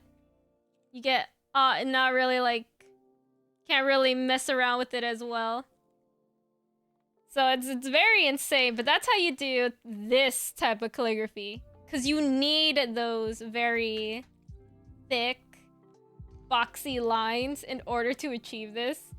Like, there's just no way. Look at that. Like, even in the examples there, you know, Old English and how it's written like that, this type of style, can only be done with this tip. You cannot do that with a brush pen. I mean, the only way you could do it with a brush pen is that if you drew it out, but might as well do it with these pens. It's like so crazy. So crazy. Like, there's just like, I was trying to look at a tutorial on how to do it earlier. Like, how to do like these types of lines. And even just doing like a simple line like that is like incredibly difficult. And like, I'm still doing it wrong, but you have to like hold your pen in a specific way. Going like up and then down and then up again. That's like, what? How? It's so crazy. But yeah, I want to learn how to do this one day. And maybe that like in future calligraphy streams, I want to do it like more chill because I want, like this first stream, I knew that was going to be like chaotic and all over the place because it's my first time doing it. And also I kind of wanted to explain a little bit what brush lettering and what calligraphy is and the style that I like doing, which is specifically brush lettering. So in the future, when I do these types of streams, it's just gonna mostly be kind of like, have you guys ever seen like study with me's on like YouTube where it's just like person playing music in the background and you're just watching them study and then you kind of like study or do your work in the background as well and it feels kind of like a study hall type of thing. That's what I want to do in my future streams, doing that as well, where I just kind of like brush letter and you guys can just watch me practice calligraphy and different brush letterings. And it's just going to be mostly a silent stream. And like most of the time, just like background music, me muted, all that stuff. So just like nice and calming. And then meanwhile over here, I'm just like practicing different strokes. And I might do this. I might end up doing like trying to learn how to do this. And that's going to be Scuffed as all heck. So that's kind of like what I want to do in the future. But if you guys have any questions specifically on calligraphy and brush lettering, please feel free to let me know, and I'll try to answer them as best as I can. Like, this is one of my favorite hobbies to do. It's something that I've done since I was a kid, really. But I've never really got into doing like brush lettering until like later in life. So it's just so great. I finally have an excuse to buy a lot of pens. Nerding out, so adorable. Yeah, I don't have a lot of opportunities to talk about brush lettering and like pens and all that stuff, because like it's like such an oddly specific thing to be interested in. Like, there is a community out there, but like people that I know in my life don't really like know what it is or anything about it. They just kind of see like, oh, fancy lettering. They mostly think it's a part of art, which it is. But there are people who are specifically, like, specific professions are to be like a calligraphist. So it's just like, that's so cool. It's so interesting to me. It's like I don't know, I just love it. The process of it is so calming. And I did want to try maybe one day learning how to do Japanese calligraphy, because I did buy a Japanese brush pen at the art store once. But it's like, if I thought this was non-beginner friendly, then the other, like an actual paintbrush type pen, that's gonna be difficult. So I would love to do that on stream too one day. Just like learning and practicing and all that. Yeah, I don't know. I think that's basically it in terms of kind of like talking and explaining what different things are.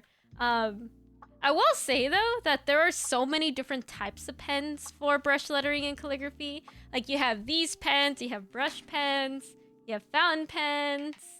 You can use, like, regular gel pens if you want to do it. Another pen that I did bring to the side that I did want to talk about as, like, kind of like an honorable mention. That, honestly, it's nice, but it's nice, but I kind of get scared every time I use it. It's a glass pen. Have you guys ever heard of like dip pens, which is kind of like if you see like in movies where someone has like a pen, like an ink thing, and then have like a quill and feather and just kind of like dip it and then write with it. So those types of pens are called dip pens, and there's like a version of a dip pen called a glass dip pen, and it's a pen entirely made out of glass. Look at that. This is one of my dip pens. I only have two, but this is one of them. Completely made out of glass. Every little part of it. Look at that. It's kind of intimidating to hold, not gonna lie. Cause it feels like I'm gonna break it. Like, even though I'm very gentle with it, it still feels like I could easily like take it and like snap it in half. So it's a little scary. It's a little intimidating to hold one. But once in a while, I do like to use it. And those are cool. Yeah, they're really cool. I love them. They're so scary to have. It's so scary to own. Ooh, I've seen those pens. They're cool. Yeah, they're really, really nice. You just have to be really gentle with it, especially with the tip. A lot of people say they break the tips of their glass pens. So you gotta be careful if you have one of these. Be very gentle. I want to try it. Yeah, they're really nice. They're not that expensive. I think this one was like $2, but I know like a really cool artisan glass pen could cost like $10, $15. I do want to get a more high quality one, because this one's kind of like a standard one I got on Amazon. But like, I don't know. Sometimes like I got a pen from Amazon before, like a glass pen, and even like the tip of it was kind of like warped, so I couldn't use it. So never mind, I ain't gentle. Candy. I know, it kind of does look like candy. Kind of looks like sugar candy. Just go nom nom nom nom. Little munch munch. But what makes like glass pens really cool is that if you see those grooves here, I don't know if you can hear it, but these like grooves all around the pen. So these grooves hold the ink when you dip it. So I don't know if I'll demonstrate it, but I have to go and quickly wash it too afterwards. So let me take this, since we already have it out. So you kind of dip it. As you can see, look at that. All the ink gets trapped and held into the little grooves. And so as you write, slowly and surely, every little drop of the ink just comes right off. So you don't have to even worry about staining. Look at that. Isn't that so pretty? Like, a glass pen definitely shows the ink a lot better, too. And they hold a lot of ink for very long periods of time.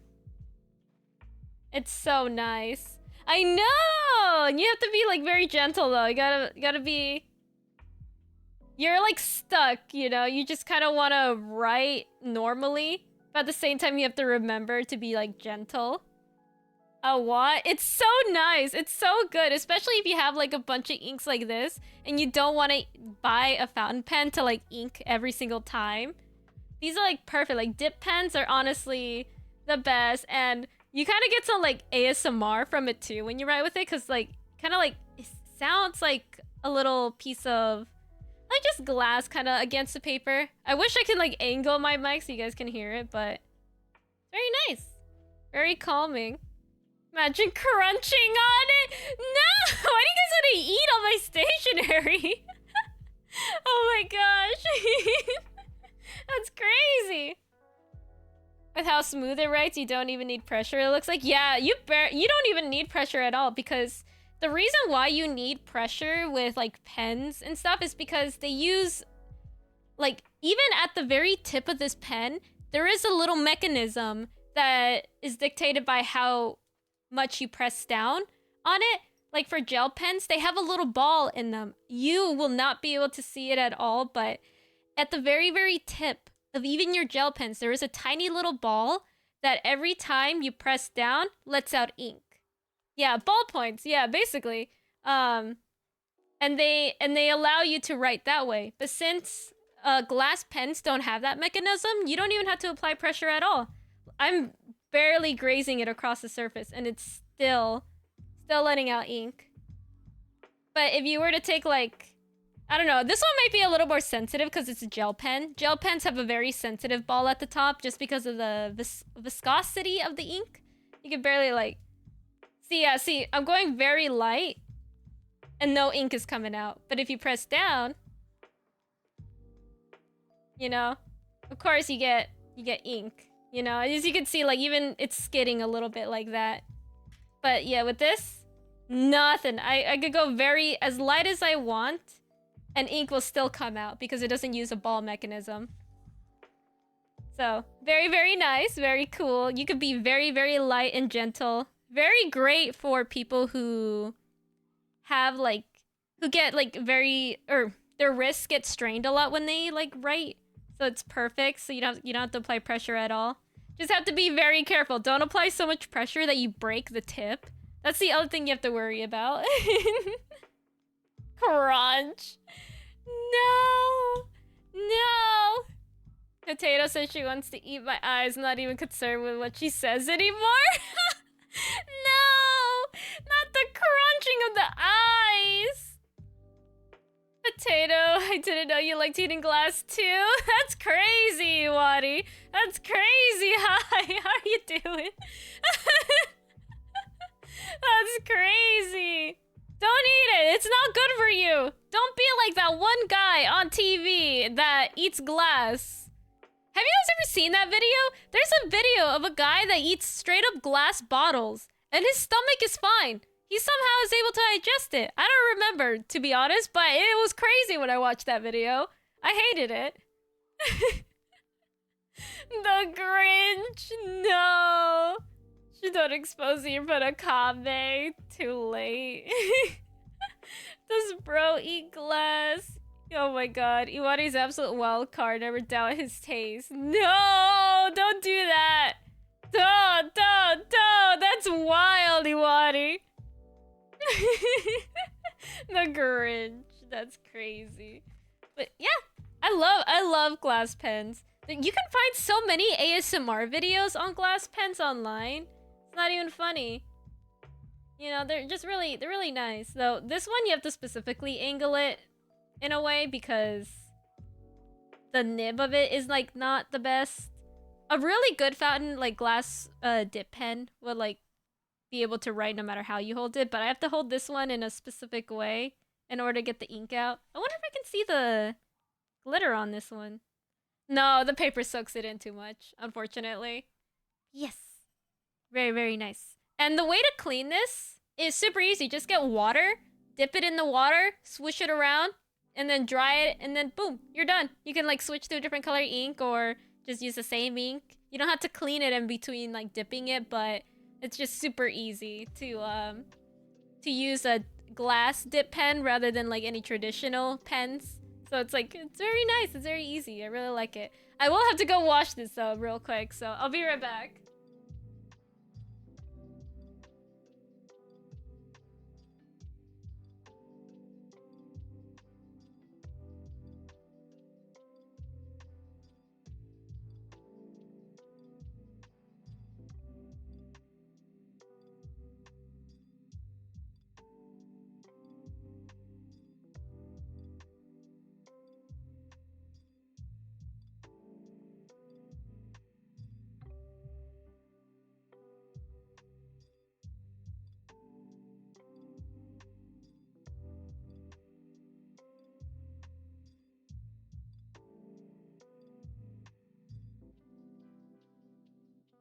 Alrighty. Yep.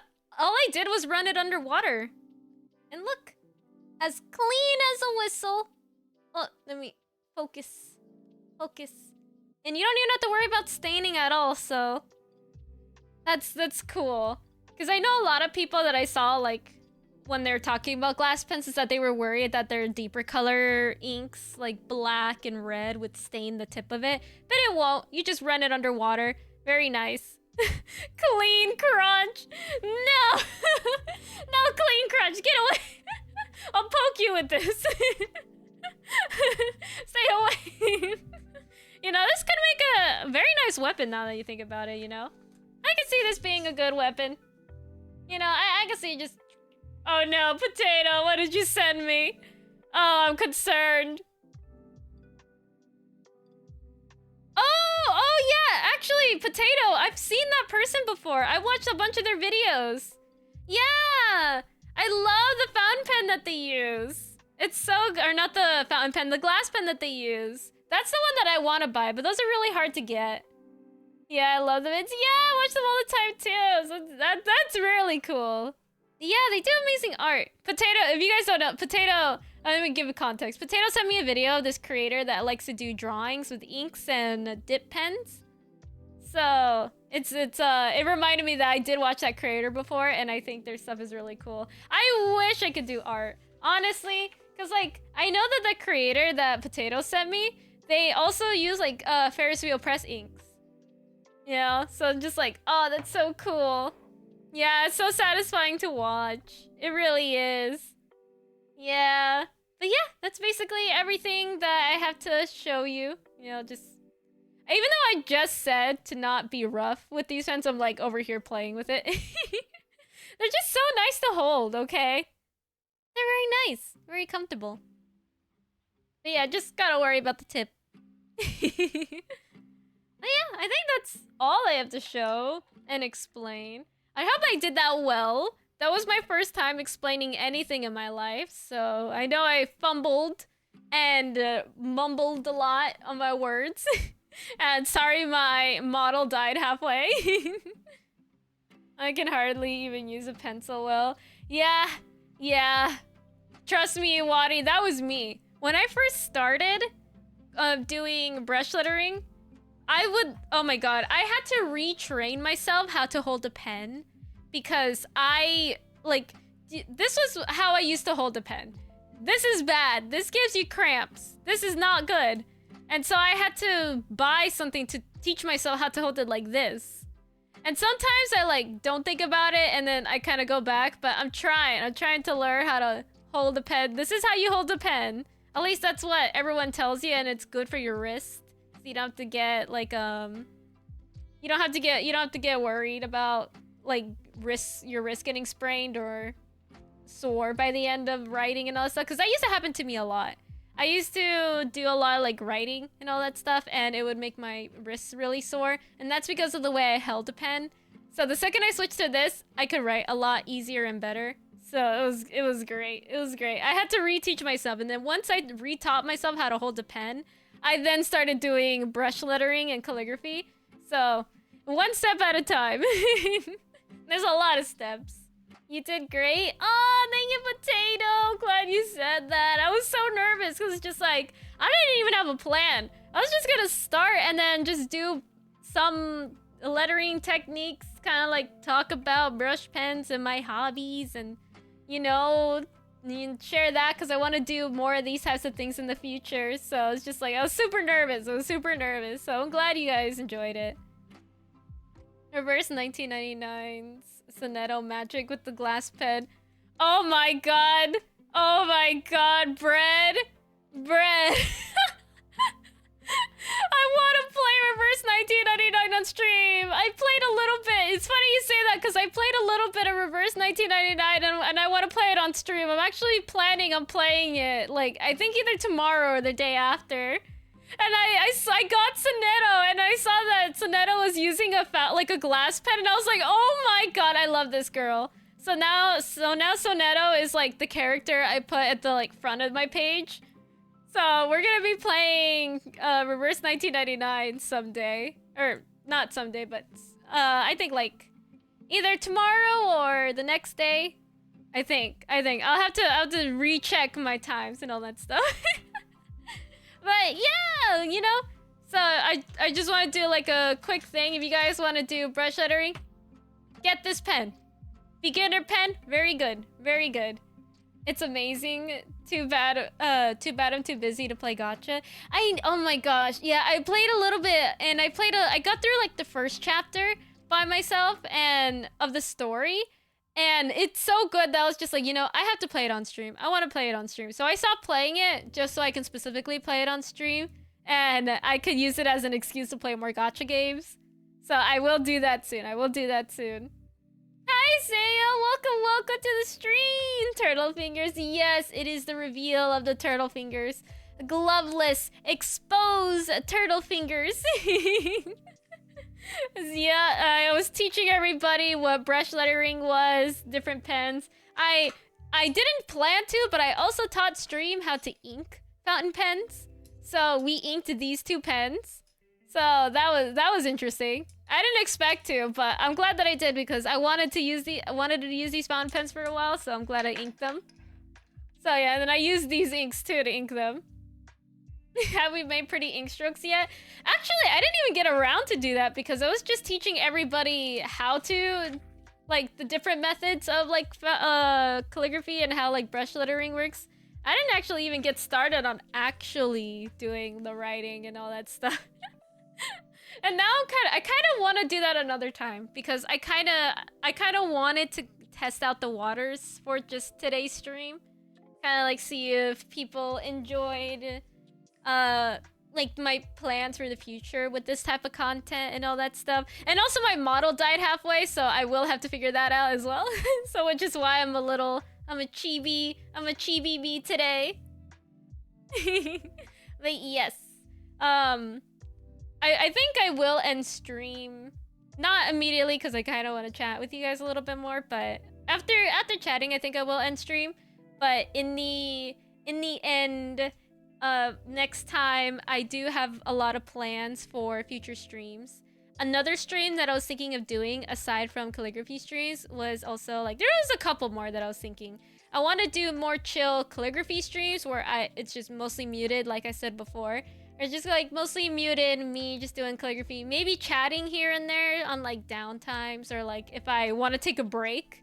Like, let my hands take a break from doing brush lettering. I can, like, chat with you guys in between and then go back to, you know, kind of more, like, study focus type of stuff. Another one I want to do is a study with me where I actually, you know, like, study something because I do want to learn Korean and I keep putting it off because I've been running out of time. But if I make it a stream, I can make it a regular thing to, like, make sure I study. And, like, focus and dedicate. So there'll be some more study with me, so you guys can watch me study and use my streams as like a background to your own studies or work or whatever you guys like. Yeah, I know. I love Study With Me's too, Potato. I love them so much. That type of content is what got me through university. Honestly, I've watched Study With Me so many times just so that I could get through a lot of my final exams and my final papers. So I was just like, I want to do that type of content. I wanted to do that type of content before I even started VTubing. So just like, I might as well, nothing's stopping me now, I could make it like a part of the things I do. And it is part of who I am, as like a world turtle in training. And that's kind of like the specific reason why I chose to be a world turtle in training. Like I know some people have asked me why I just didn't choose to be like a world turtle right away. But I've always been a type of person who liked learning new things and continuously studying. And at the time, I was still also in university when I started VTubing. So I was just like, I'm constantly studying. I'm constantly learning new things. I'm still trying new things out. And because of who I am and because of just the stuff that I like to do, it just fit me better to be in training rather than just to be a full-fledged world turtle. Because to me, in my head, that just says that I'm already knowledgeable of like everything in the world, and it's just like, no, I'm not. I want to learn these things slowly and surely, so that's why I'm a world turtle in training. Constantly learning, constantly trying new things. Love that. Oh, I'm so glad. Yeah. Yes, never stop learning. Exactly. Never stop learning, guys. Never stop learning. Always learn new things. Push yourself to do new things. Never stop, because I was at a point where I thought I couldn't even learn stuff like this. But then I taught myself, and it takes a long time, but eventually you get there, Like, and even if you take a break, never think that it's too late to pick it back up, because I stopped brush littering for like a couple of months, and I thought I would never get back to this point, But even when I was like practicing a little bit, like, even though this isn't like my best work, just like coming back into it, I did feel happy that I was able to do this, a lot easier. And eventually I will get back up to this point.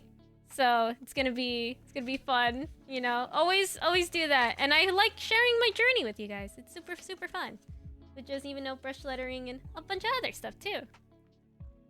Kame and I sharing a brain cell, making our lore based off of our actual lives. Exactly, Because like, I didn't want my lore or just who I am to be so different than as like my VTuber self. So it's just like, I wanted it to be as closely related to me as possible. So just like, I was a lot happier and comfortable just like expressing things with you guys.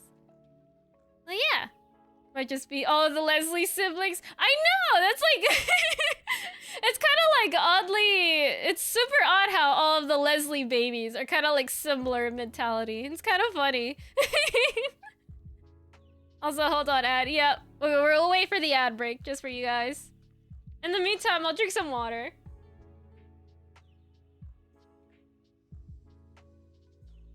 You're a fridge IRL. Damn, Dex! Damn! Why you gotta do him like that? Why you gotta hurt him where it hurts? Don't kick a man when he's down. That's crazy. Fridge is in my lore. That's from someone being dumb and being quiet and VC. No! He built like one. Oh my god. That could be a compliment too, we love fridges. The world would not be the way it is if we didn't have a fridge. Yeah, you're built like a strong fridge. Sticks, you can survive a nuclear explosion. Source? Indiana Jones. Trust me, bro. If Indiana Jones says that you can survive a nuclear blast, I'm saying, you're pretty strong. You're pretty strong. That's insane. But yeah, another different types of content I would also like to do that I forgot to mention is that I also want to do journal with me's. If like Potato, I don't know if you're familiar with journal with me's as well. But I also wanted so badly to do journal with me's too.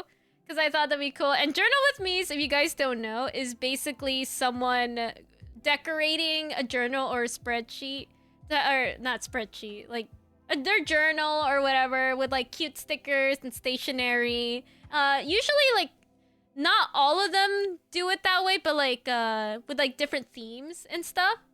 Stop! I love those. Really, Potato? Oh my god! Yes, we're done. I'm about to cause an earthquake. The amount of stuff they have is insane. I know. Potato. I hate to out myself like this, but I may or may not have also a problem with stickers and stationery. And don't think it stopped with pens. It definitely did not stop with pens. Yeah.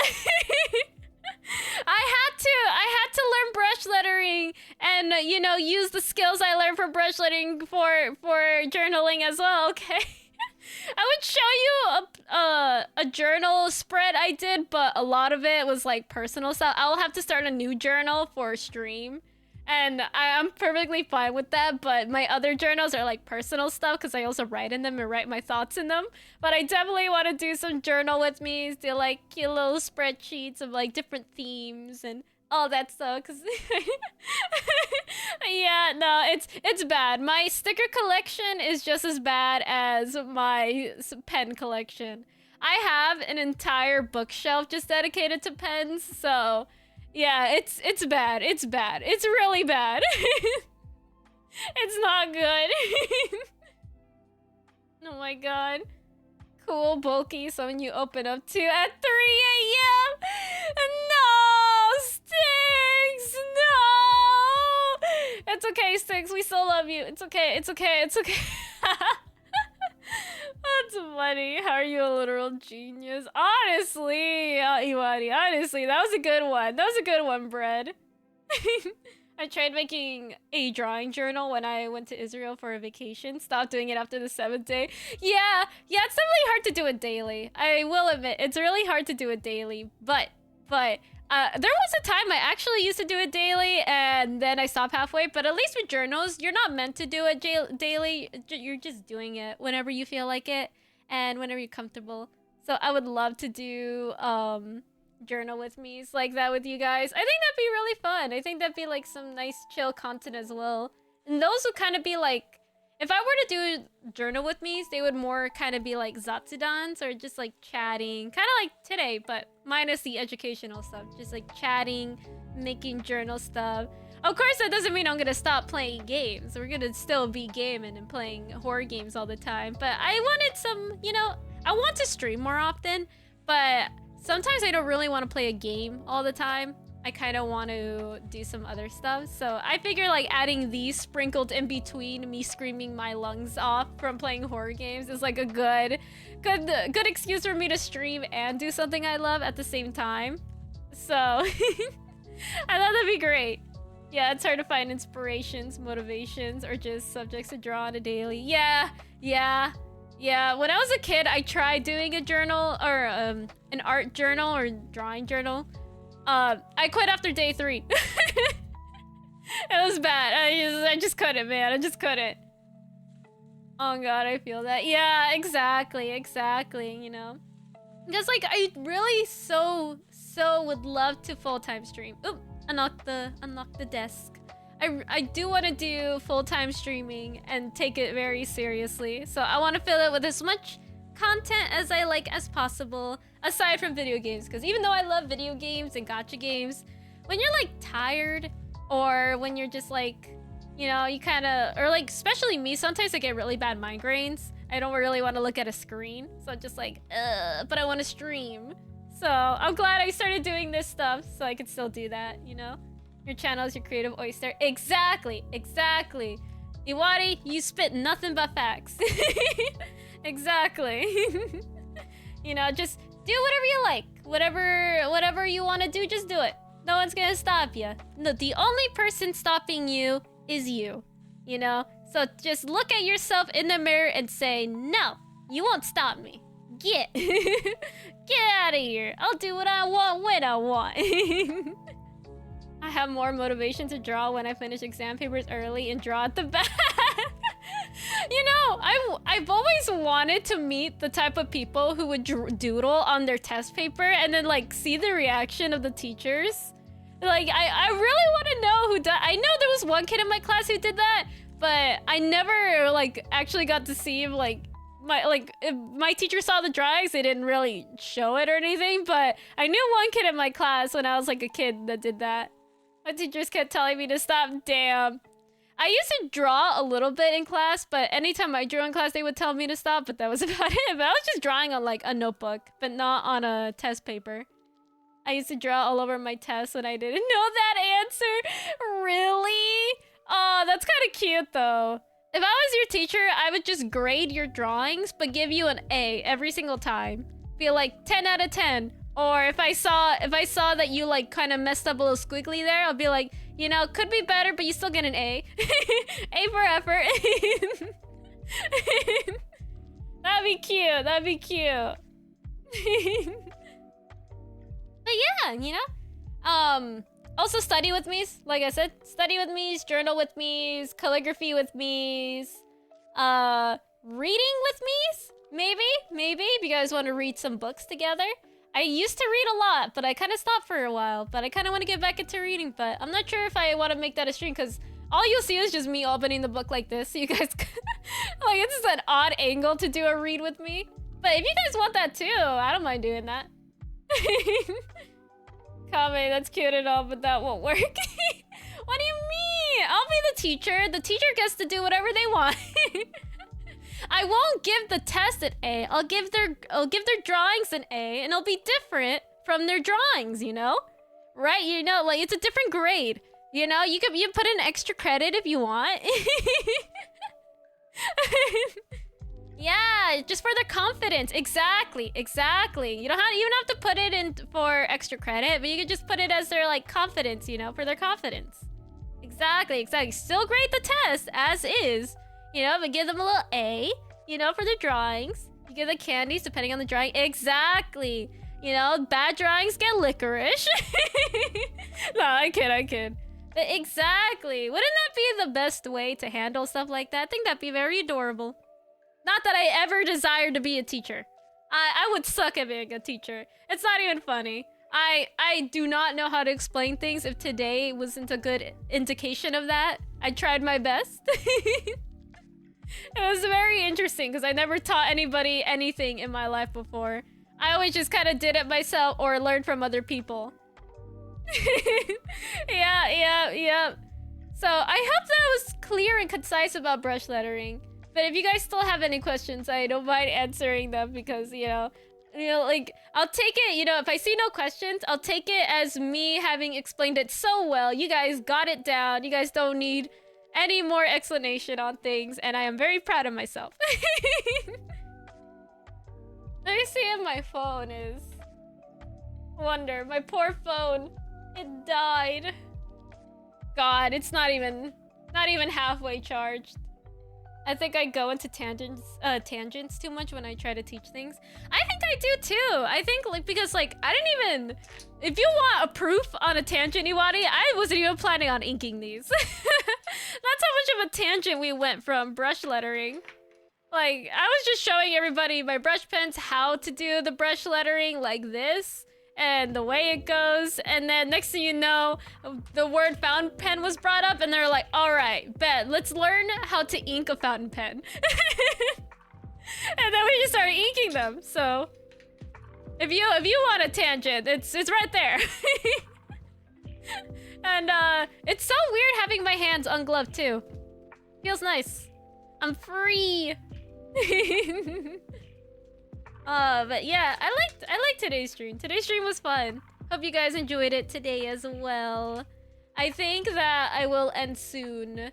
Now that I finished this and you know, shared my plans for the future with these types of streams. And I'll do this in between me playing games because there's so many games that I still want to try as well. So don't think that I won't play any more video games as well. I'll do a lot of video games. So that's gonna be fun. Definitely next stream we're going to be playing Reverse 1999. You know, it's a new gacha game that I really want to get into as well. It looked super good. I liked the first chapter. And now what Brett is saying is chapter 3 goes nuts. And I'm like, ah, damn you, Brett, damn you. Now I want to play it right now. But I can't. I don't have the time. I didn't know I'd be learning about pens today. Thanks. I'm glad. You know, everybody should learn how to do calligraphy.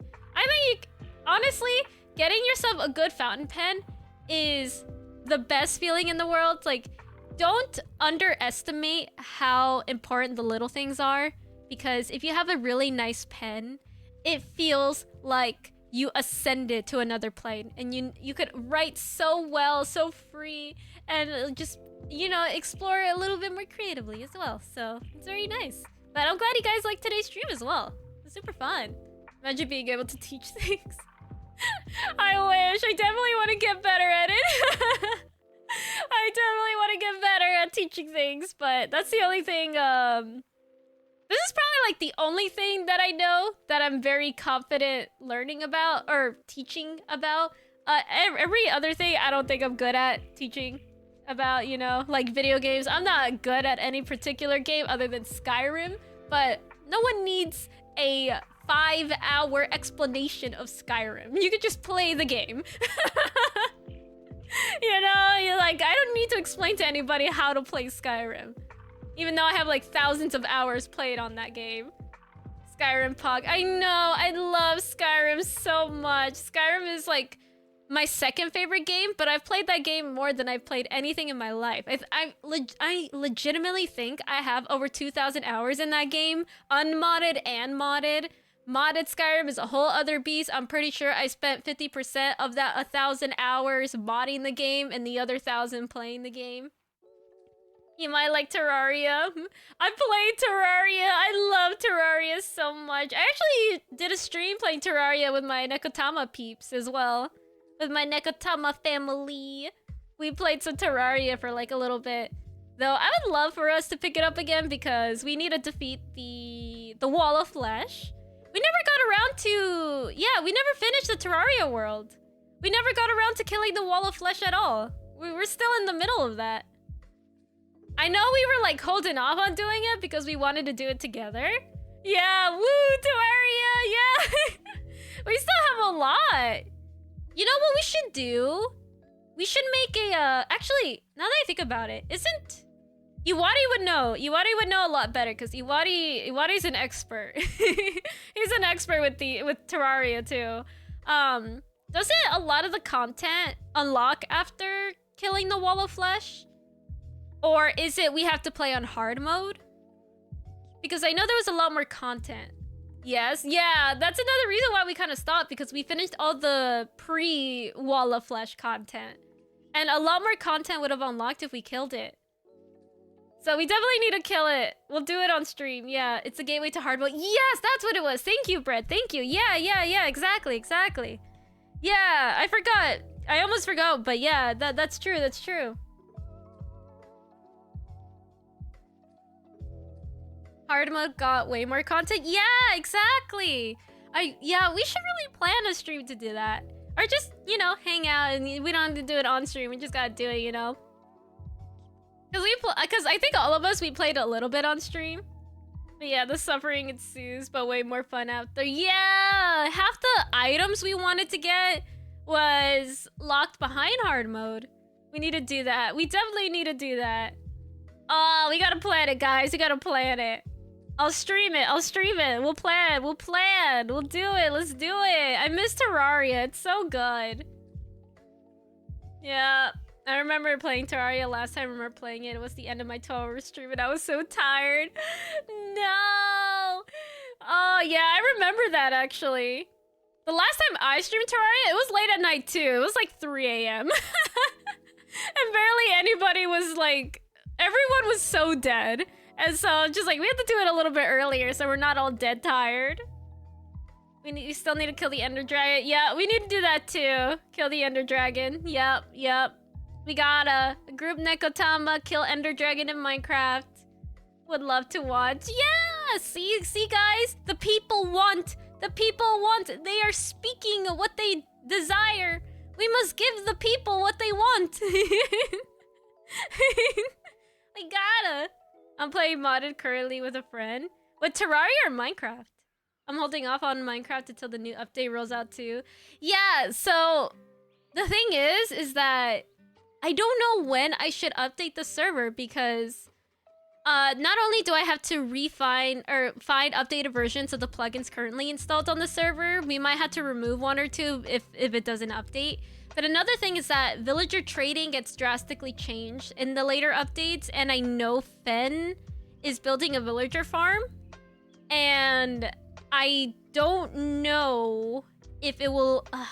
It's weird. I'm gonna have to read up on the updates again that Microsoft like posted about like the villager trading specifically, and if I update the world, how drastically will that change?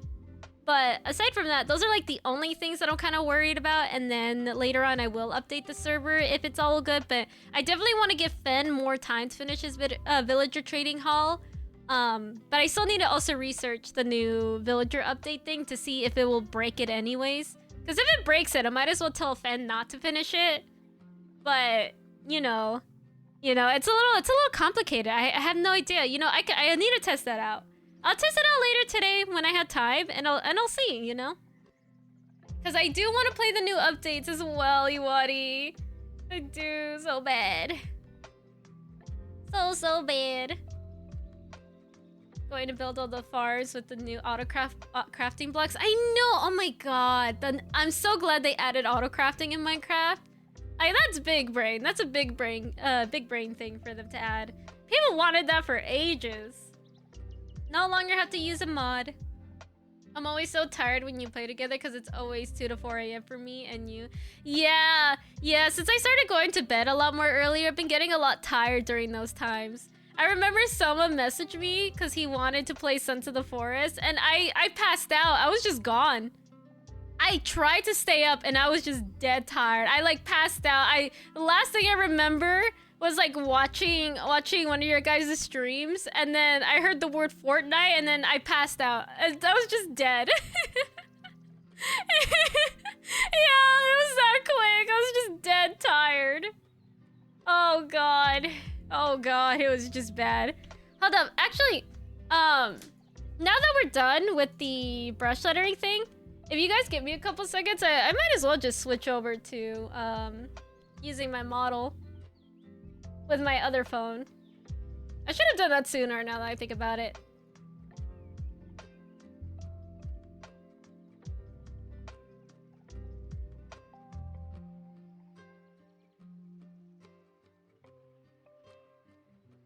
Give me a couple of seconds.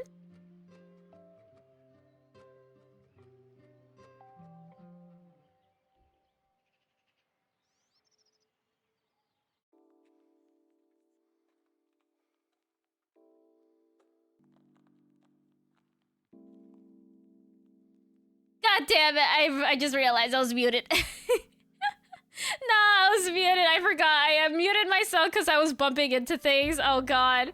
I'm back in my original form. Hello. I should have done this sooner. Oh god. Whoopsies. Oh my gosh. You guys should have seen how comfortable I was in my chair when we were doing the calligraphy stuff. I was so comfy. Oh man.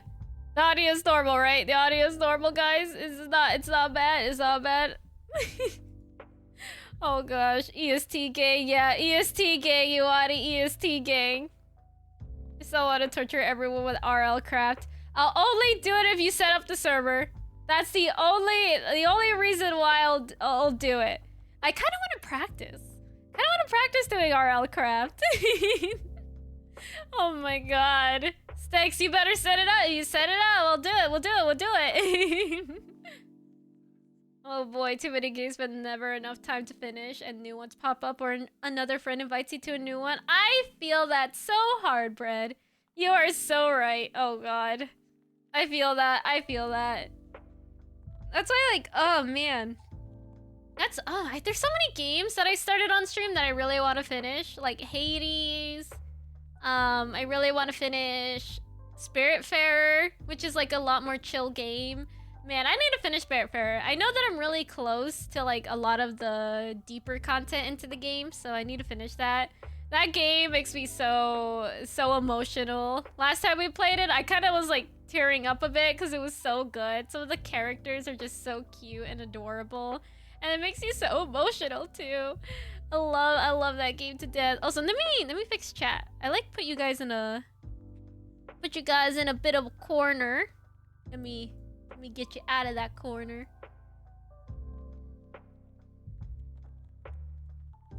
There we go. You guys are back to where you belong. Yeah, I need to finish Hades too.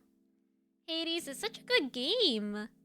You're gonna need practice. It's so rough. Oh god. I'm scared. I am super scared now. God. I might as well practice. You know what?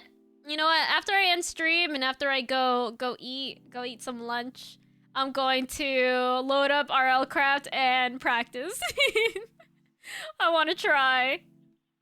OMG Hades, I would have known there's more lore when you clear the game again until my friend told me. Yeah, I didn't even pass Elysium yet. I'm still in Elysium. I didn't defeat the boss in Elysium yet. Man, so many people have got so far ahead of me. I know Dex, you're so good. You're so good at that game. Holy heck, you got so far. A lot further than I ever did. Holy heck. Good luck with Elysium. I know. I only did like 2 streams, and I think in those 2 streams, I still didn't get past Elysium. I just needed some more time to get into the rhythm of it, to be honest. It's been a while since I played a game like that. I loved it. I loved it, though. That part is annoying. You know, there was one time that I almost beat Elysium, like the 2 Elysium bosses with, like, barely any good upgrades. Like, I was doing pretty good, but then I kind of got, like, tired towards the end of the fight because it was pretty slow, because I was, like, very weak. So I was just like, it was a little dragging on a little bit, and I got tired, and because I let down my guard for a second, I ended up, dying. It was so sad. But I'm definitely gonna play Hades again. Definitely. Gotta finish it. I might just kind of like do a really long stream of just Hades just to catch up to it. I might do that with a lot of games, just so that I'm able to finish most of them. You know, that way. Cause I take a lot of like I don't know. Sometimes I feel like if I can't finish a game on stream, it's hard for me to get back into it, especially if I play another game in between. So I think I might do like sections of video games where if I play like a really long game, I'll do like that game maybe the entirety of the week, or for 3 days straight, take a small break from the game and then 3 days again, just so that I'm able to finish it. Because I hate not finishing things. I hate not finishing games at all. I want to finish them.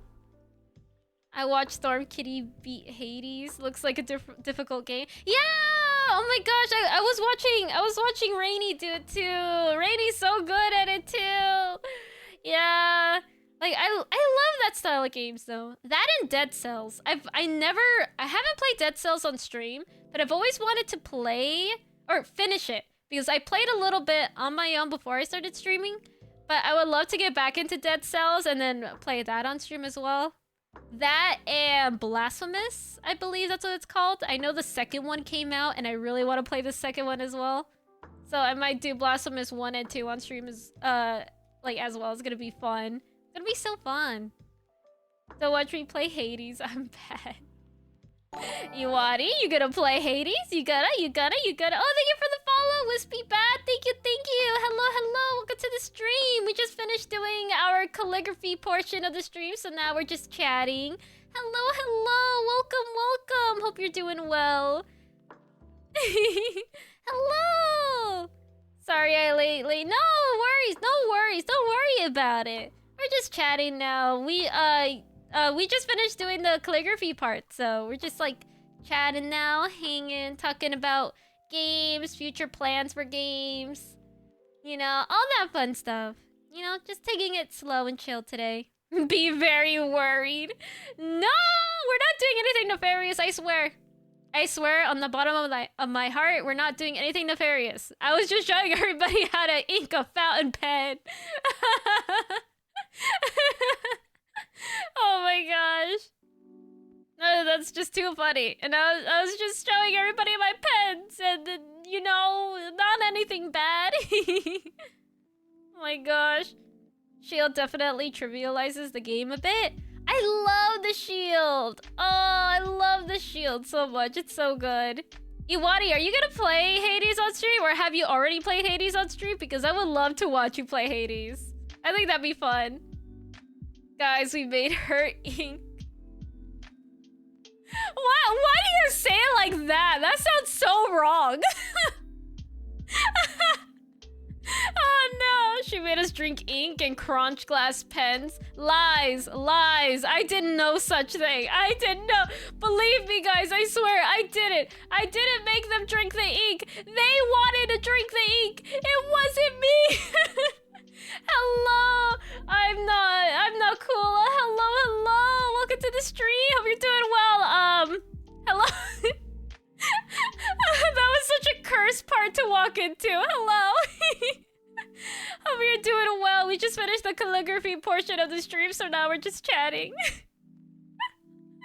Hope you're doing well. I'm doing okay, not. Oh no, I'm sorry to hear that. They're accusing me of... The chat is accusing me of making them drink ink and nomming on glass pens, and that is a lie. It's from Finding Nemo. What do you mean? You know what I mean, Sticks. You know what I mean. I played it on Saturday. Really? Oh, I need to watch it. I'm doing, my ankle is broken. Oh no, I'm sorry to hear that. I hope you're doing well. Oh my gosh. I hope that's taken care of. You know, I got a cast. Got some good medicine. Oh, I've broken a bone before. That's not funny. That's not fun at all. She was flexing her cool pens and ink bottles. You guys asked me to. Yeah, I got a cast. Nice, I'm glad. Oh no, we're stuck in ad break. Okay, we'll wait a little bit for those stuck in the ad break. Your ankle is broken. Heh. Guess how I broke it? How did you break it? If you don't mind me asking. Cola, that's rough. Had this virtual hug. Exactly. Hugs from all of us. It's a stupid reason. Oh no. I'll tell you your story if you tell me you tell me your story and I'll tell you mine. I almost got that thing. I almost messed that up. I hope you get well soon. Okay, deal. Okay, tell us.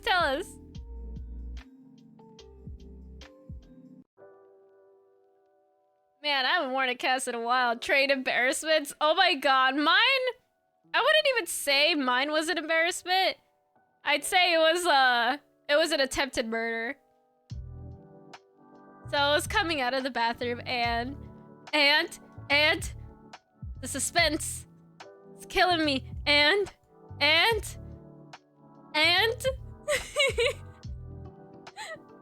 our stairs are made of marble. Oh no!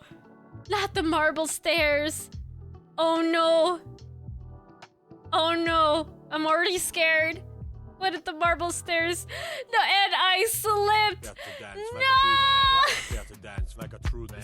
No, we can't dance like a true man right now. Sticks, his ankle's broken. Sticks.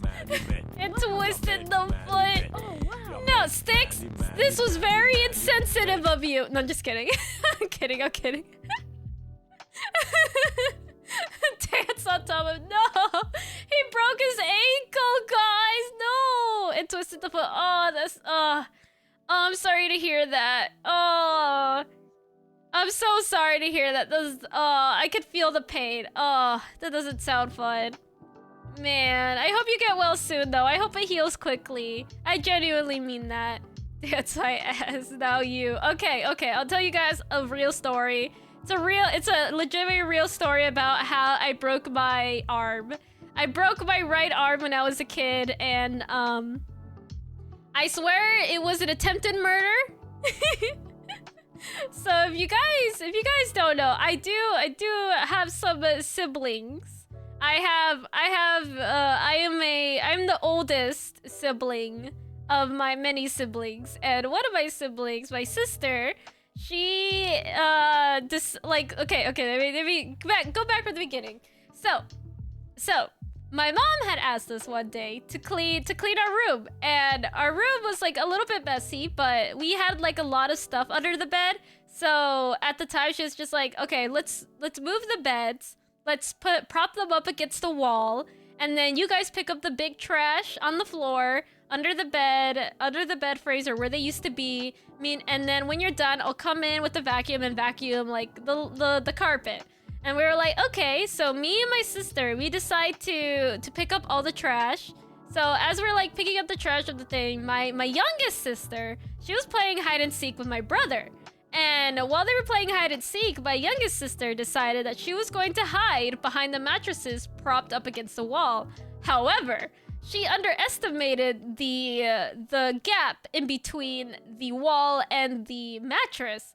So one of the mattresses was the part of the mattress that gets placed under it, like the box part made out of cardboard and springs.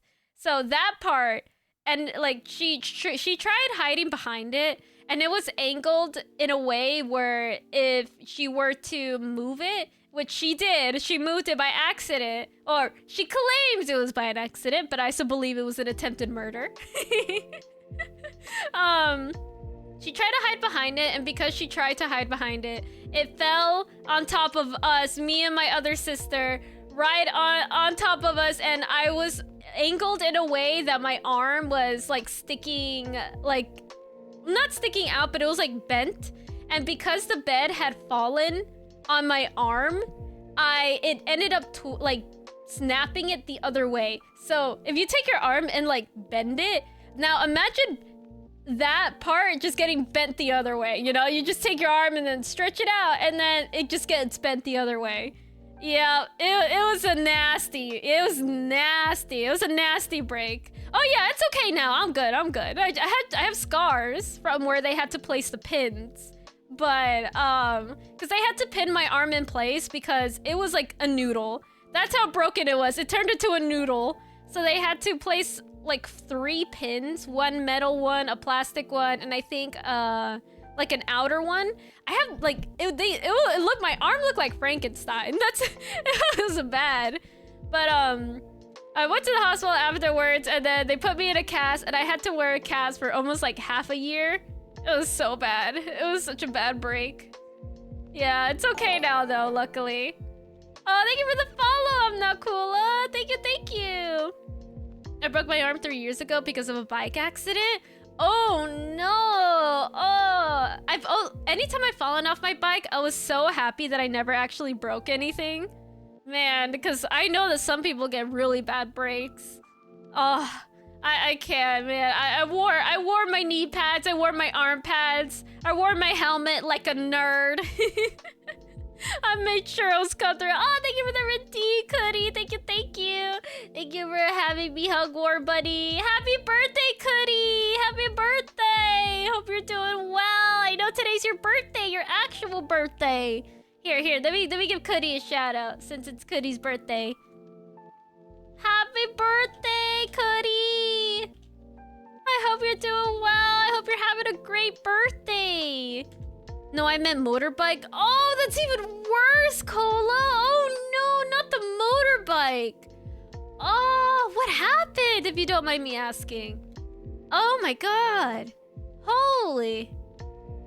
Oh my gosh. That sounds so painful. I've fallen off a quad bike once, but I was fine. Drunk driver hit me. Oh, those damn drivers. Get them out of here. Damn, that's crazy. Oh, I'm so sorry to hear that. Oh, I'm glad you're okay though. I'm glad you're alive and well and ran away to. No, they did a hit and run. Oh, that's just mean. Oh, that's just mean. Did they ever catch the guy? Damn, that's. Oh, man, that sounds horrible. Bro, everyone breaking boats from things falling on them or them falling. Meanwhile, I'm sitting over here having gotten hit by a car when I was in a crosswalk and able to walk away with a slight concussion, but no other serious injuries while the car was totaled. God damn, Sticks! God damn, this is why you're just built different. Sticks, this is why you're a fridge, you know? Not because we think you're a lowly fridge, it's because you're strong and tough like a fridge. Damn, that's crazy. My chin was bleeding so much when I was young because I was doing hardcore parkour. I couldn't feel it though, and the other kids were just staring at me. Not the hardcore parkour! Oh no! Oh my god, Bread! Did you do those sick moves though? Did you do the sick moves? At least, you know, at least you were doing sick moves. Thank you for the follow, manly man of mans. Hello, hello, welcome to the stream. I see you are also an appreciator of manly men. And ran away too. No, I couldn't get the play. What? Care to dance like a true man. Serious. And turn boys into true men. We turn boys into true men. We are men, manly men. Wow. We are men, manly men. Wow. We are men, manly men. Oh, We wow. are men, manly men. Exactly. Manly men here. I remember a DUI hit me going like 80. Thank God I was in a car with NASCAR safety measures. Jesus! Oh my god, I hope... Oh my gosh, I really hope that you guys, like, you, Cola, and Frog, I hope you guys are doing well too, like, that you guys got away with, like, no permanent injuries. Because I know you, like, of course you're gonna get injuries, but I hope you guys walked away with, like, not any permanent ones. Man, that's terrible. Gosh, I'm so sorry to hear that. I genuinely mean that. That's not fun. Gosh. I'm built different. Jesus, yeah, exactly. You guys are built different. All of you are just built different. Gosh. I did the sick moves. I'm a race car driver at my track. Oh, really? That's cool. Hell yeah. I used to watch a lot of videos of like cars racing, but I didn't know anything about it. I was just like, cars go brr. That made my brain happy. I know nothing about cars aside from like they look cool when they go fast, you know. And safety though, not in the roads where I'm just trying to go to the grocery store, trying to pick up seaweed at my local supermarket. not in you know, pedestrian areas. Oh my gosh. I walked away with no injuries. The other driver, on the other hand, he was airlifted. Oh no! I hope the other driver was okay as well. Oh, because even then, oh, that's not fun. That's not fun. Oh no. It's fine. 6 years in the army did more damage to me than some dumbass not checking the crosswalk before making an illegal left turn. Yeah, that's true. That's true. Yeah, I understand that, but yeah. Even still, like, no matter the severity of an incident, the fact that someone could be in a situation where they experience bodily harm is never a good thing, no matter where they are. And I'm glad all of you came out, you know, relatively safe and okay. Because, I can't imagine. I'm lucky that the only thing I ever experienced was a broken arm. And I'm grateful for that. I'd rather not. Not again. I've already gotten into 6 motorbike accidents. And I bet all of them were because of cars, huh? Cause I know cars are notoriously bad at seeing people in like motorbikes. Yes, I knew it. I'm so sorry to hear that. Dumb cars. Why don't they look for motorcycles or motorbikes? I swear. That's so terrible. I'm so sorry to hear that. Actually, too, it was because of my stupid. Well, that's fine too, you know. It happens, you know. A little goof here and there. As long as you're okay. As long as everybody involved is okay. That's the only thing that matters. The craziest I had was me riding a bike on a stormy, slightly flooded night. Only my head hit the truck as I continued on. I got back safely as my head bled a lot. Please tell me you went to the hospital afterwards. Please tell me you did. Oh no, please tell me you went to the hospital afterwards and you just didn't go to bed. Cause that's the makings of a concussion. My worst crash was I hit the outside wall at like 150, went into the air, then rolled down the entire backstretch, then laid on the rest on the roof. What? What? What? What? What the heck? Frog! Oh god! god! Hospitals are for rich folks. Not if you walk away and don't pay your medical bills. you don't have to pay a thing. Oh god, no, don't do that, don't do that. For legal reasons, that was a joke. No, I need some water. I need water real quick.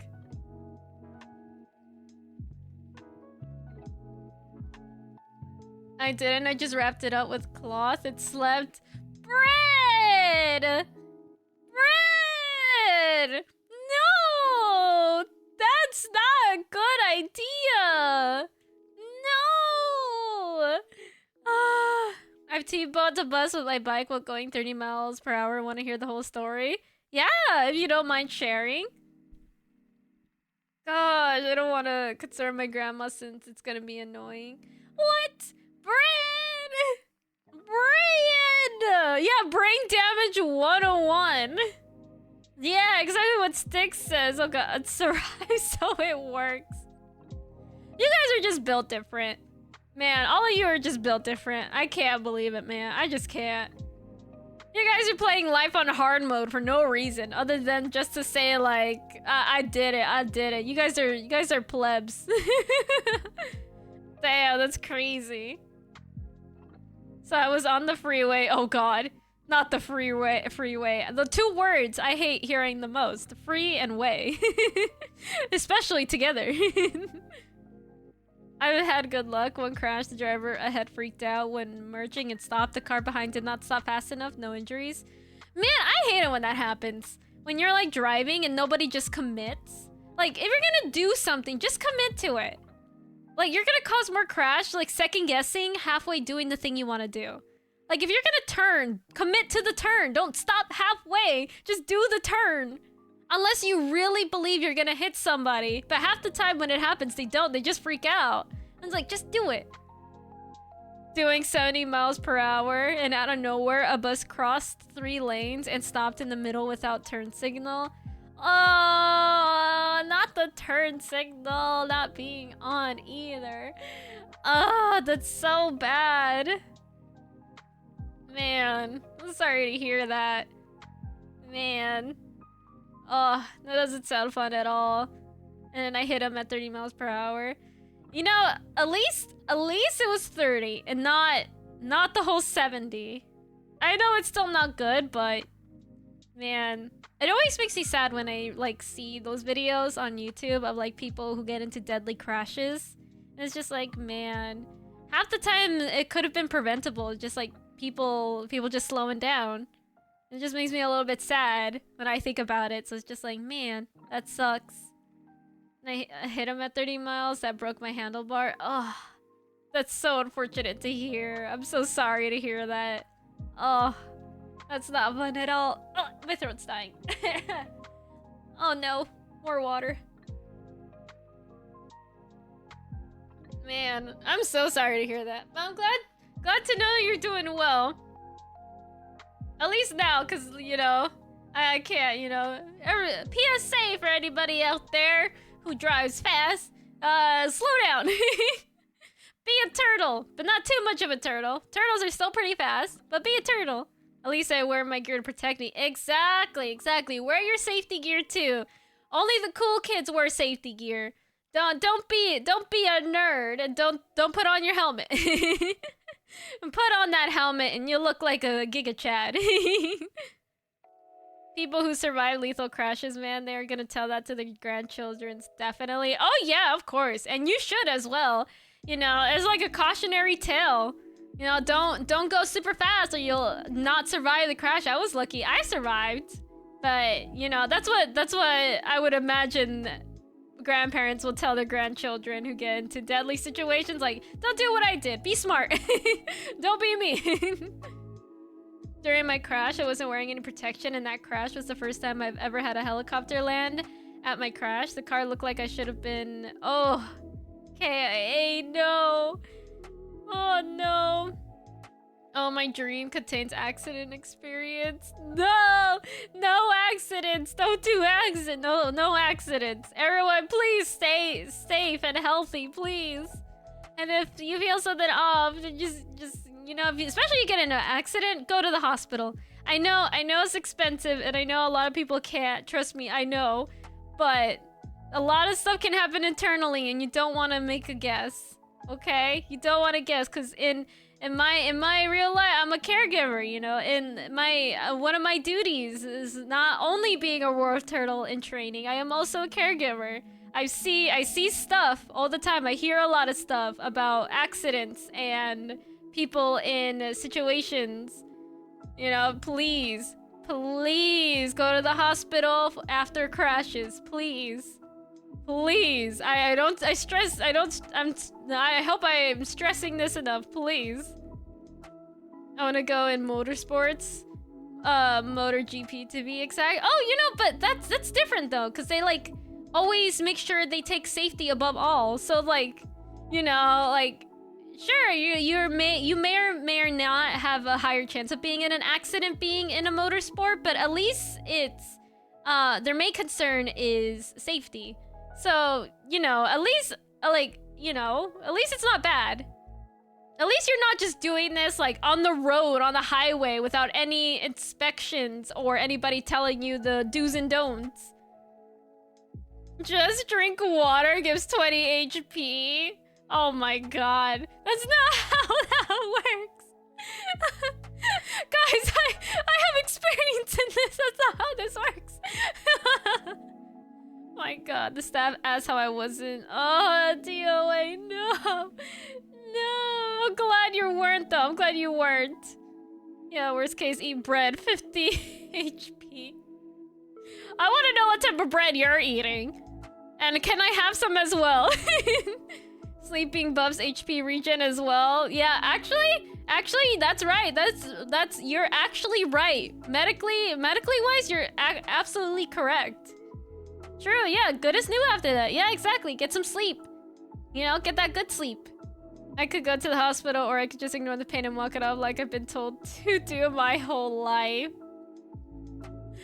Okay, I understand that, but I'm saying specifically after an accident, like after a fatal, not fatal, fatal, it's too late, After a potentially fatal accident, go to the hospital, okay? If you stub your toe on the door, you're fine, walk it off. But if you get into an accident, fatal, you want to kill us? No. I didn't mean fatal. I take it back. Enchanted bread. I want that enchanted bread. Give me that bread.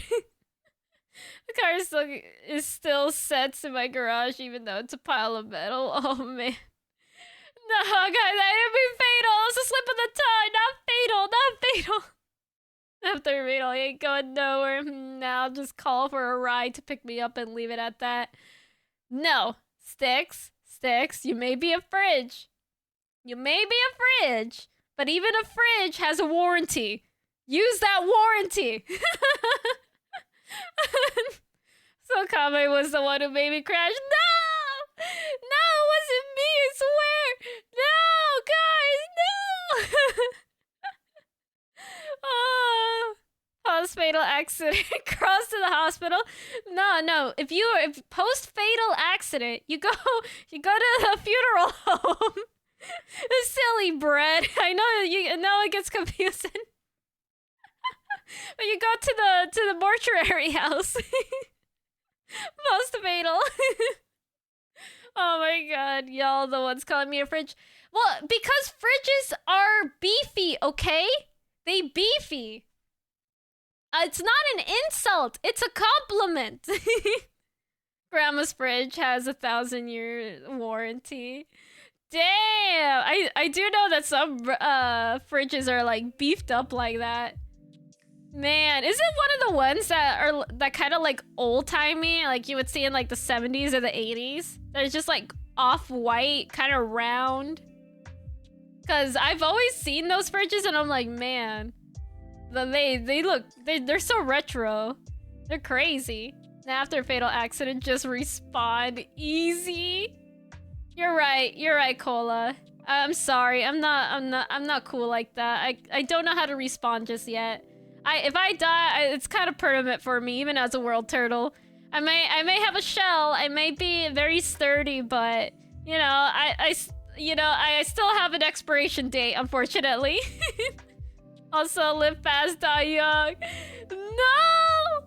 I hate that you say that because War Bunny says that. No! No! Speedrun life? No. Do you guys want to die early? Are you... What? Why are you guys saying all this? Do you guys just want to die early? Because I do not recommend. I do not recommend speedrunning through life. Take it slow, guys. Be a turtle. Guys, find your inner turtle and take it slow. Why do you guys want to speedrun life so bad? Yeah, I don't know, till find a way to respawn. I'm planning to die at 60. No! You know, I once heard a story about someone saying that their grandfather, like, straight up told them, I want to die at 80 years old because I'll be old enough that I would have experienced my life, but not too old that you guys would have to take care of me. And he was saying this to his grandchild. Or his son. I don't remember which one, but he was elderly. So he was just like, so he was just like, you know, I think it was his grandfather. Yeah, I think it was his grandfather. So he was just like, okay, right, grandpa, totally, yeah, but we want you to live longer. But the grandpa's like, nope, no, I wanna die at 80.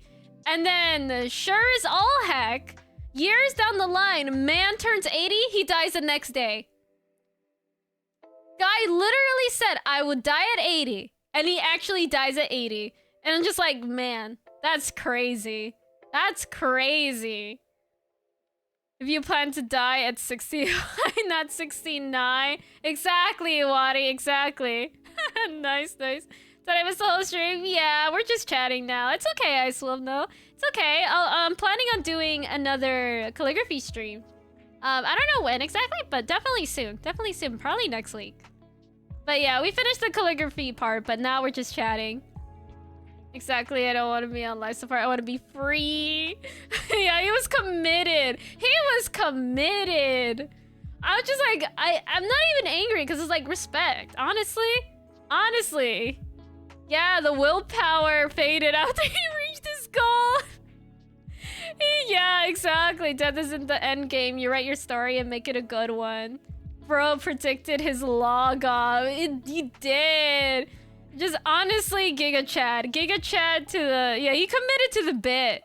He really did. He like looked across his family and really thought, you know, I did good. I'm done.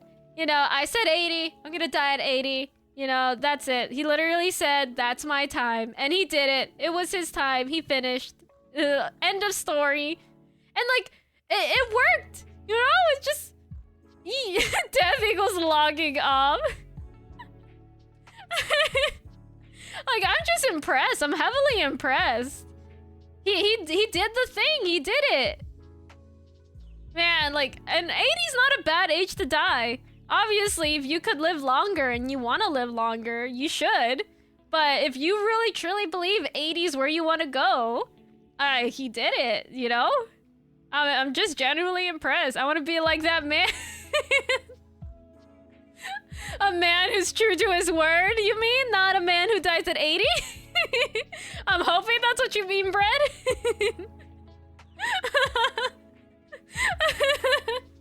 Because, like, you know, as long as you... Yeah, 80 is a decent age. Yeah, you know, I agree with that. 80 is a decent age. Not too old, not too young. It's perfect. You know, I don't even think my grandmother's even that old yet. Grandpapa World Turtle, man, he's hundreds of years old. Or not hundreds, thousands of years old. He's, like, about to hit 100k years old. He's almost there, Grandpapa Turtle. Grandpapa World Turtle's getting up there, you know, but he still has a long way to go. Yeah, he was a man of his word, literally. I'm gonna die when God calls me home. Oh, God. It just reminded me of, what's the song? The flip, Carry On My Wayward Son. Can we cut that H in half? Gotta have the Skyrim orc logic and die on my prime. For legal reasons, that's a joke. No! Oh god, right? Oh god, that's crazy. No. You're gonna have like 10 wives by that end, you know? If you're gonna go Skyrim Orc Logic, you're gonna have like 10 wives. I know a noodle dragon. My god.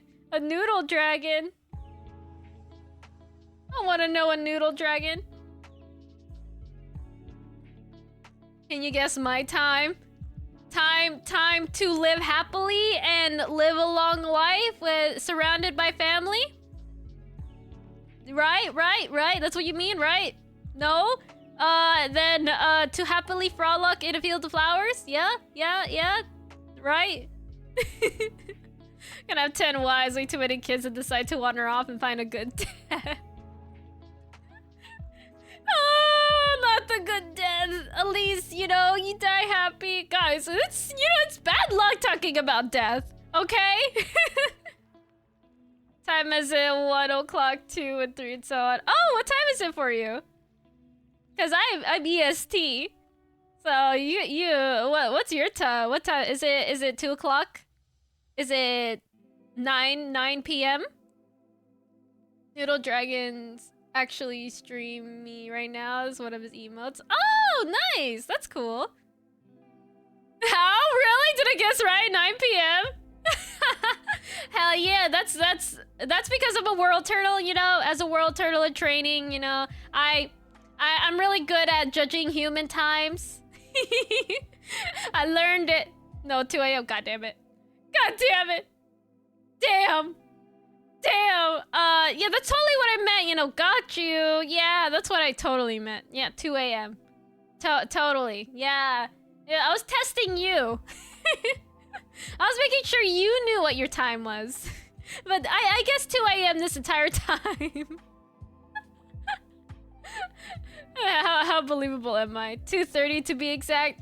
You know, exactly what I was gonna say too, you know, how are you reading my thoughts? AM. Hi, Star. Hello. Welcome to the stream. Hi, sister. Hello. Welcome. Hope you're doing well. Hi. We're just chatting. We were doing a calligraphy stream earlier, but now we're just chatting now. I'm gonna end stream soon. Actually, I should probably end it in like a couple of minutes. I streamed having multiple wives as well, but I just realized one is already too much for me. Plus, I think she'll kill me the next morning. As someone who is also spoken for, I will vouch for all the wives in the world. If you get more than one, they will murder you. Or Warbirdie in particular has to remember that I am his caregiver. You know, just saying. For legal reasons, that is a joke. I had to say that real quick. Oh god. That's gonna look bad on my caregiver report. So glad I could make it. Yeah, so glad you can't do ban. Gets banned on Twitch. Local World Turtle is states live on stream that she will kill her husband. Honestly, at this rate, I don't intend to ever get married. It's a single cyborg for life. Only if that's what you wish, because I know for some people that is not in the cards, but that's perfectly fine. No one has to get married. Just live your life how it is. I've got multiple wives. Exactly, Star. You know, you gotta make it work. It's possible, but you gotta make it work. You got Discord? I do. Here, let me... My Discord link will show up if you type in the command !Discord, but for you, I shall type it out. There is the link to my Discord. And then, welcome to the Space Beach if you do decide to join in. Yes. I would love to have more people in the Space Beach. Yes. Yosh indeed. I hope you're doing well, Star. I hope you're doing well, though. I hope you're doing great, sister. Stay strong, my beautiful unicorn princess. Say speech sounds cool, legit. Exactly. I love my space beach. You know, I'm a world turtle, I'm a sea turtle. I'm many things. You know, my ocean is space. That's why it's a space beach. You know, everyone's got a nice little place to rest. Sister is precious and beautiful. Shuckles. No you. No you. We should collab again. We should. We need to play Starbound again. We got since I lost all our stuff too. It's Starbound. We gotta play it. We gotta play it. Gotta get back to where we are. I would love to play Starbound with you, sister. It's got your name in it and everything too. It's the perfect game for us. It's so good. And I'm glad you were liking it too when we were playing it. It was super, super fun. Yes, I love playing games with you, Star. Oh, also? Oh, and Yu-Gi-Oh! Too. Helldivers 2. Yes, Helldivers 2. Yes, democracy. I love democracy. I'm just waiting for you to tell me when, honestly. Like, I'm down anytime. You know I'm down anytime, sister. You know I'm down. Just literally message me. Just message me and say, like, Helldivers now. And I'm like, yes, I'm there, and I'm there. Yeah, I don't even have to think twice. I will be there. Because I know you wanted to play with other people too as well, so whenever they give you the okay. Yeah, just let me know. I'm so down. I would love to play Helldivers. I need to buy the game. Yeah, whenever. No hurries, no rush. I would love to. That'd be so fun. Honestly, I love Helldivers. I was playing it with War Bunny the other day, and he wanted to play it on stream. But at the time, it was kind of late, so we're like, maybe next time we'll play it together on stream. But I might bring out War Bunny to play Helldivers, and that's gonna be super fun as well. Whenever I plan it. I gotta plan it in advance, because War Bunny's being drowned in homework right now. Hey, I'll make you an art tomorrow. Oh, thank you, Cola. You don't have to, but I really appreciate it. Oh, that's so sweet of you. Thank you. I also have an art tag as well. It's on my Twitter as well. If you post your art and you wanna use the art tag, I'll also type it in chat as well. I need to put it everywhere. But I also have an art tag, so if you have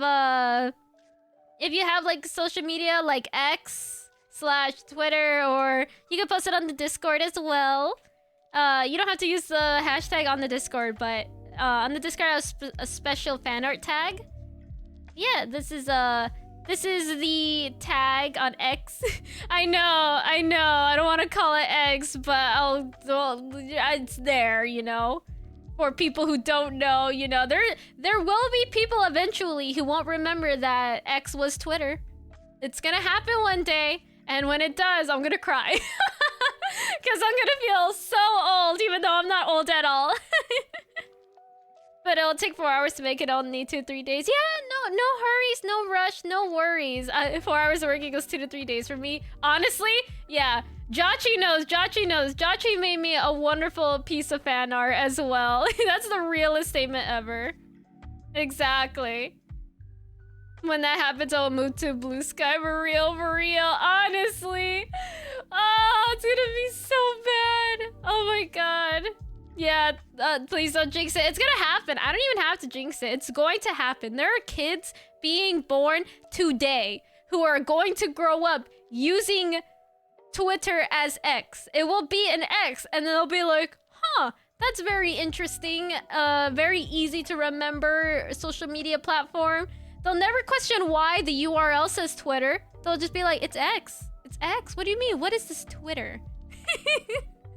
And all of us are gonna collectively just gonna go cry in a corner and be like, we remember you, Twitter. We remember you. Twitter will be forgotten. X will be there. Exactly. It'll just be X. It's gonna happen, guys. We might as well convert. There's no escaping it. I want X to disappear with Twitter at least.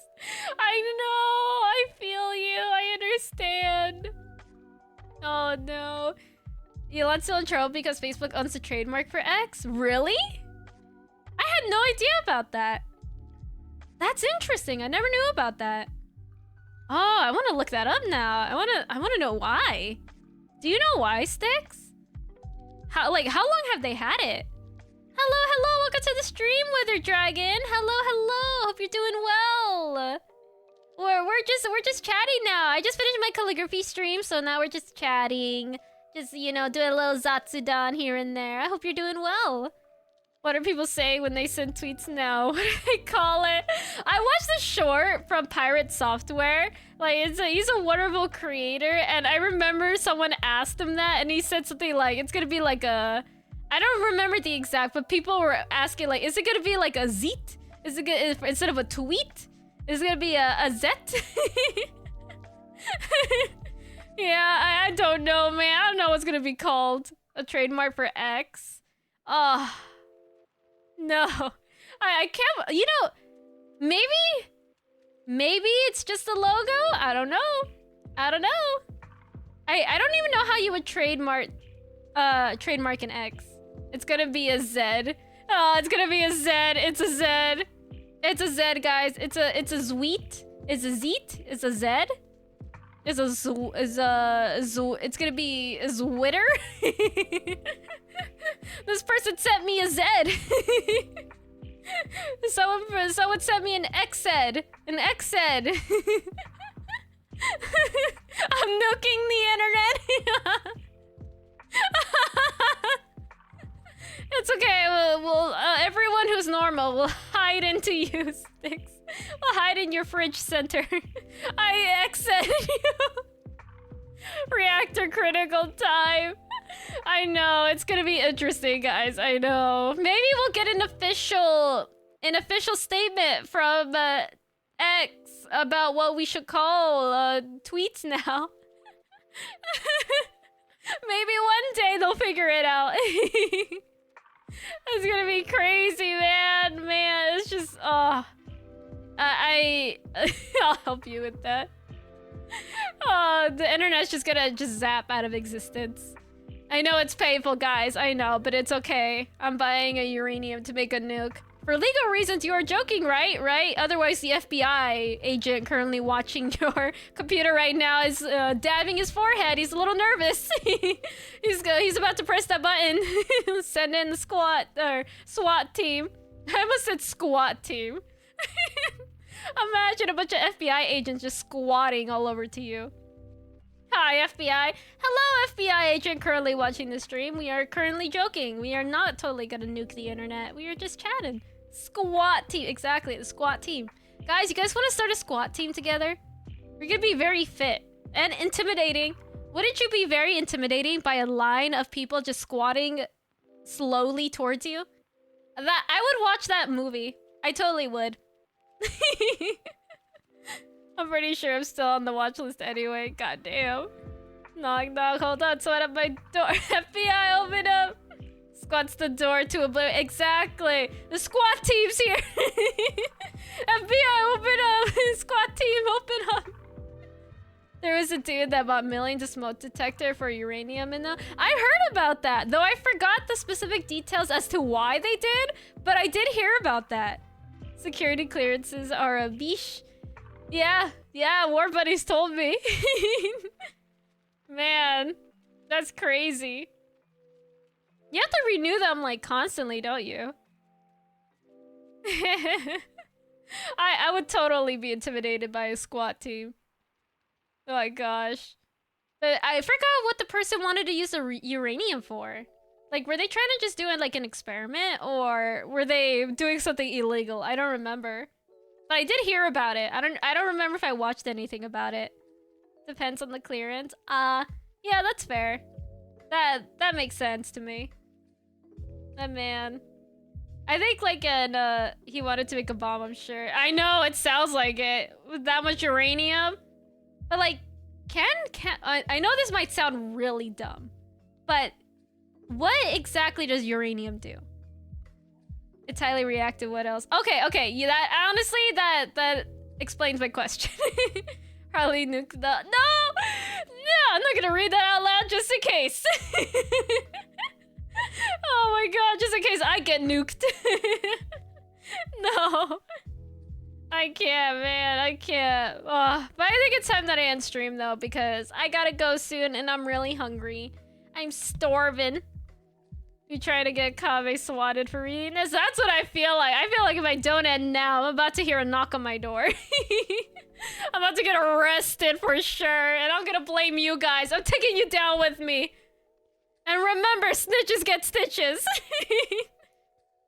Uranium heats up with most elements. Okay. Thank you for answering that. I didn't even ask that, and you knew, and it felt like you guys knew what I was gonna ask.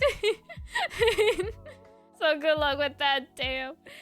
Damn. Alright. I'm gonna go eat now. I'm gonna go rest. Thank you guys so much for watching today's stream. I hope you guys enjoyed it. I'm definitely gonna do more calligraphy streams, like I said earlier. So I hope you guys are excited to see that type of content going forward. It's not gonna be the only thing I'm gonna do. I'm also gonna play video games. The next stream I will be doing, I'm going to be playing Reverse 1999. So I hope to see you guys there. Okay, bye. I'm gonna knock myself out. Alrighty. Good night, Cola. I hope you guys surprisingly fun, well cozy. I'm glad. I'm so glad to hear you say that. It's 2:45 a.m. Man, yeah. Get that sleep. Get that good rest. I'm so glad you guys had fun today's stream. I'm so glad. That makes me so happy. But thank you guys so much for watching, and I hope that no matter what part of the world you guys are in, I hope you guys have a great rest of your day. Good night, guys. Good morning, good afternoon, good everything. Goodbye. Bye-bye.